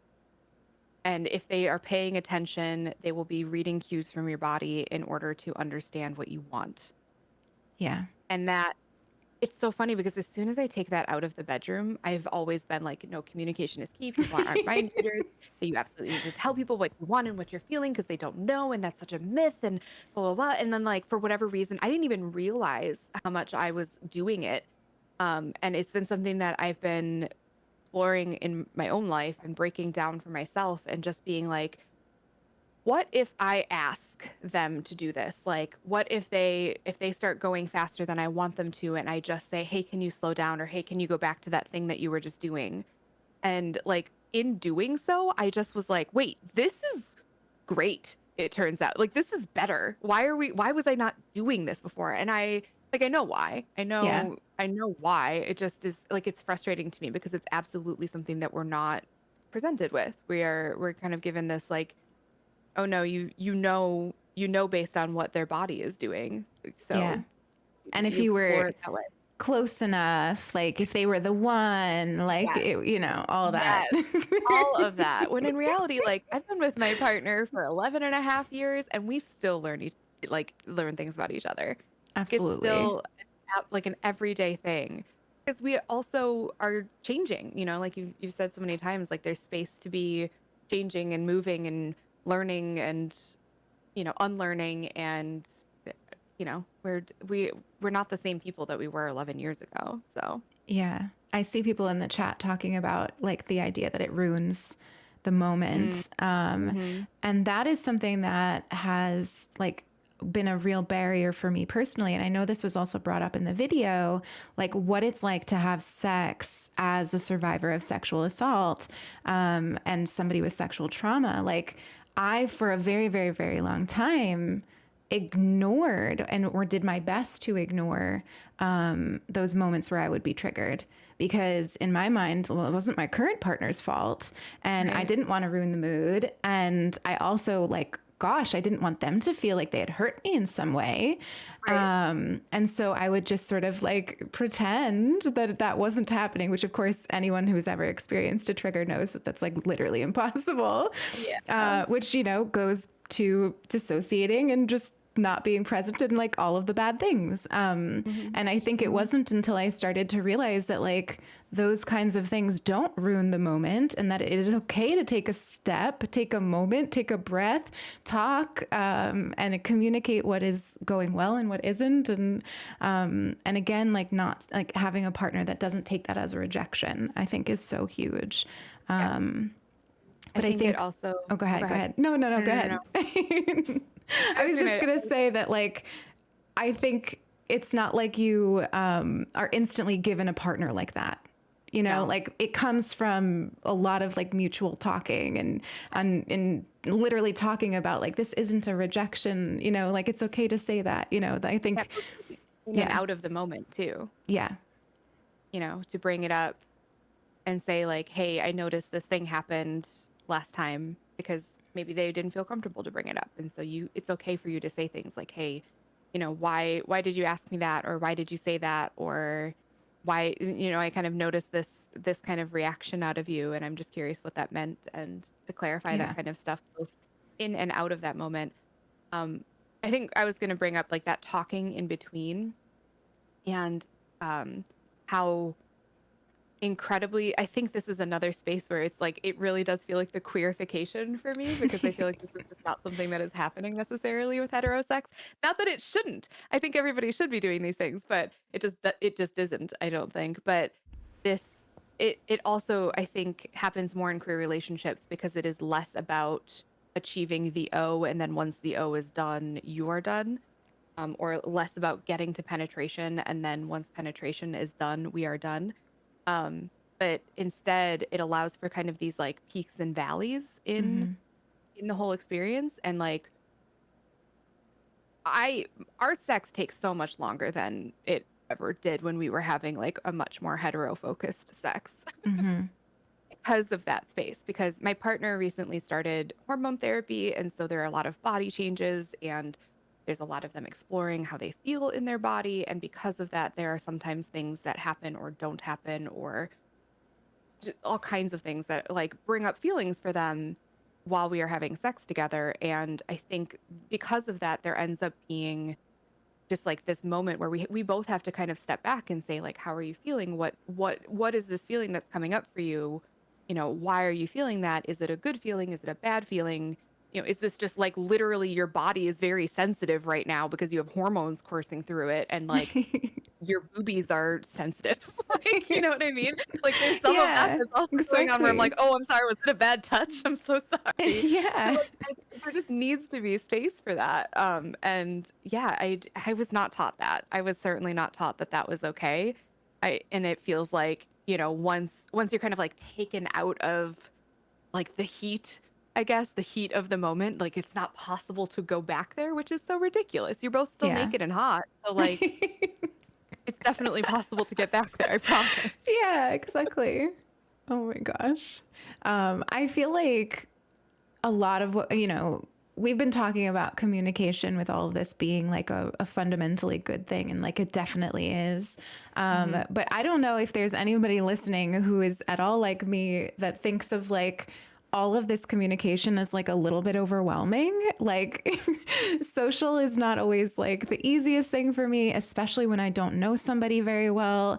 And like thinking about all of this and how I've navigated it in the past, I'm like, you know, it can definitely feel a little bit overwhelming. And so I guess I just kind of want to like make sure we're making space for the acknowledgement of that, like, and that communication can look different. Because I know that like when I'm first getting to know somebody, the idea of like sitting down with a coffee and like ironing all of this out is like, no, just no, you know, no. I would rather not. No, it's real bad. And like, I know it's important, but like, yeah, I mean, I think we both have the luxury of talking about communication within relationships that have been very well established. And I know I certainly am taking that stance personally. And I also have a lot of practice now, for years now, with like talking about boundaries and consent and things like that, pretty continuously, both within that relationship and outside of that. But it doesn't come naturally, and it certainly is not an easy thing. And that's why I bring up like it's okay to like text somebody about these sorts of things, and it's also Yeah. okay to follow up. And like kind of after the fact, like if you kind of were in an experience and you didn't feel like you could bring it up beforehand or during, I think it's really okay to, after you've had some space to reflect and to kind of like sort out in your brain why you were feeling a certain way. Definitely. That's something that I absolutely do, and I'm a big advocate of. I think it's Yeah. okay to say, I am feeling this way right now in this moment, and therefore we have to stop what we're doing, and then follow it up with, after time, reflection, kind of deconstructing what that meant for you and being able to put it into better words, following up with that person and saying, like, hey, I'd like to revisit that thing that happened between us. Yeah. It doesn't all have I to love happen that. just up front. I think that is very, very important. Especially if like in the moment what you're feeling is triggered or just really uncomfortable, it can be like really hard to stop and immediately be able to put that into words. Like Yeah, absolutely. Absolutely. Right. definitely. I'm trying to think of what else. I feel like there were so many things I wanted to bring up after this episode, and my brain is just I thought it going was in all the directions. it was interesting that we were seeing folks that were kind of like wanting to date within their community and also kind of struggling to find people that were compatible within their community because it was like almost too relatable for them. Yeah. We saw that with the two deaf folks in the video where they were like, yeah, I've met other deaf gay people, but then I'm like looking into a mirror and it's more like we're hanging out as friends because we get each other so well, and then instead it like there's no kind of like sexual compatibility there. And I feel like that is absolutely something that we can kind of see across the gay community, across the Mhm. queer community. Like see somebody that you want, somebody that relates to the things that you're going through, but at what cost? But sometimes at the cost of like really seeing yourself and maybe too much. Yeah. I mean, I think that brings us right back to the very first video we watched of like this idea of like, relationships and friendships and having those boundaries crossed sometimes and then they go back. And I think that that's a really queer experience. And I feel it. Yeah. Actually, we didn't get to bring this up with the first video, but I had a thought like the way I have looked at like especially like a physical intimacy, not necessarily a sexual intimacy, but just like physical touch as intimacy and how that has changed over the years and how I used to kind of reserve it just for people that I was also sexually intimate with. And how I crave like holding hands and cuddling with friends, just like completely in a platonic way, just to be like, we are close and I would like to be physically close to you and I like this kind of touch. Yeah. And how that there is like that is like such a queer experience to be blurring boundaries and blurring lines and being like, yeah, no, we hooked up once, but we're just friends. I love that so much. I really do. It's one of my favorite things, honestly, about like the communities that I'm in. It's just there's a closeness and an intimacy that I think I was always told was wrong. It was not supposed to be. I mean, I have vivid memories, of feeling that intimacy with friends from a young age and displaying it and being told that I was wrong for doing it. And so now it feels like a special gift, like For sure. something hard won, so I don't take it for granted at all. Yeah. Oh, I love that though. So glad. Beautiful. Absolutely beautiful. I was just going back to what Sarah was saying, and I have definitely experienced this. Like sometimes you don't know why you're responding to or like you're feeling something. And I definitely that I think is so relatable to everybody. You're just like, why am I upset about this? Why did this hurt me so badly? And it isn't until you're able to like kind of walk away from like the like intensity of that feeling that you're able to kind of examine it with an outside lens and look in on it. And sometimes that takes talking about it in therapy or talking about it with somebody else and being like, getting that perspective from somebody else of like why maybe you did feel that way. But Yeah. Very rarely is it clear in the moment. But I relate to that feeling of like wanting to be able to name it so that you can make sure that your partner knows that it's not them. Like going back to that idea that like this isn't rejection. If I can name what it is and make it clear that it's not your fault, then you maybe won't feel so rejected. I relate to that a lot, but I agree completely. I think that there's work to be done. And I've come to terms with the fact that I will always, always, always be working on that. I will always be discovering myself, new layers and new things. And it's fun trying to see it. I've tried to flip it as fun as much as I can. I feel like we have to. Otherwise, it just feels like, oh gosh, you're going to be tired your whole life. Yeah, wake up tired. Well, but like it's also, I promise you that there is joy when you do finally discover something that you love or something that you're like you kind of come into yourself with. Like I'm not gonna do these things because I was doing them for other people, or I don't want to uphold this standard for anybody because I don't find joy in it. I think the more you explore yourself, the more you come to those little pockets of yourself as well. And those little things are just like, oh, this is really nice, actually. Exactly. And it goes back to that, like, allowing for fluidity too, because I know a lot of times I will be like, no, I hate this because it was put on me. And then once I'm no longer doing it because I feel like I have to, I realize like, wait, there is a part of me that still likes it. And so I kind of want to go back to it, but no guarantees. Honestly, me with shaving also. Right. Like so many like I think very feminine experiences. Being socialized as a woman and growing up and being told you have to do things a certain way because of like that's how you're most attractive. Like being able to decide that those are things that I do or don't want to do for myself. So great. So great. I have so much more fun with makeup now that I don't feel like it's the thing that is necessary to make me feel pretty. Pretty A-okay. I'm all right with that one. I love that for you. I love that so much. Yeah, I mean, I feel like, is there anything else you wanted to talk about with this last video, or anything else you wanted to talk about in general?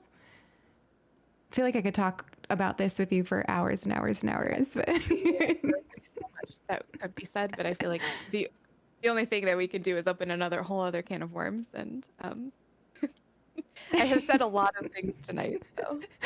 And you said them perfectly, so. I don't think I did. But like truly, it was an actual honor to talk and have these conversations with you. I couldn't think of anybody that I would rather sit here and talk about things that are not exactly easy to always talk about, but I think really rewarding to talk about. So thank you for being you, honestly. It's my favorite thing. I grew up not really able to do a lot of it and talk about a lot of it freely. And now that I feel like I can't shut up about it. So I'm grateful to have somebody that has a lot of shared experiences and also like not shared experiences, so I can kind of learn from other people as well. It's always incredible to have just like conversations in safe spaces. I think that's the best part. So good. You said it perfectly. That's one of the reasons that I love spaces like this, is that you can learn from others, but also that leans to you learning a little bit more about yourself. And I relish that so much. Thank you so much, chat, for hanging out with us tonight. It was so cozy. I loved this. Thank you also for the patience during the beginning. We got there in the end. Good. I'm proud of you. You were incredible. I would have been so shook. I'd have been like, show's over. We'll reschedule. I think I was partially not present for the first 30 minutes, but I came back. I came back eventually. So Thank you, everybody. This was an actual honor and joy. So I hope you will watch the rest of the episodes. They are all amazing, just as good as the ones that we watched today. I know I will be watching them on repeat because I absolutely love them. And crossing my fingers for a season 2. I think that it needs to happen. So in. So thank you, everybody. I hope you have the most beautiful night. Definitely follow It Gets Better Project if you haven't already. The content on this channel is a lot like what you've seen tonight, and it is a beautiful and safe space. And definitely follow the wonderful Frank, who is here. I mean, And Lilith. she talks about these things all the time. Yeah. All right. Awesome, everybody. Please enjoy the rest of your night. I'm going to put us on on ending screen. I don't think we're going to raid, right? Are we? Is there Probably anybody not. on this night? I can actually look. I do have that ability. Let me see. Unless anybody knows off the top of their heads. Oop, sorry about that.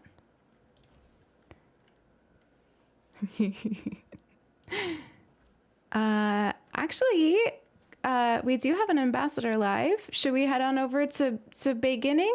Does that sound good, Sulky?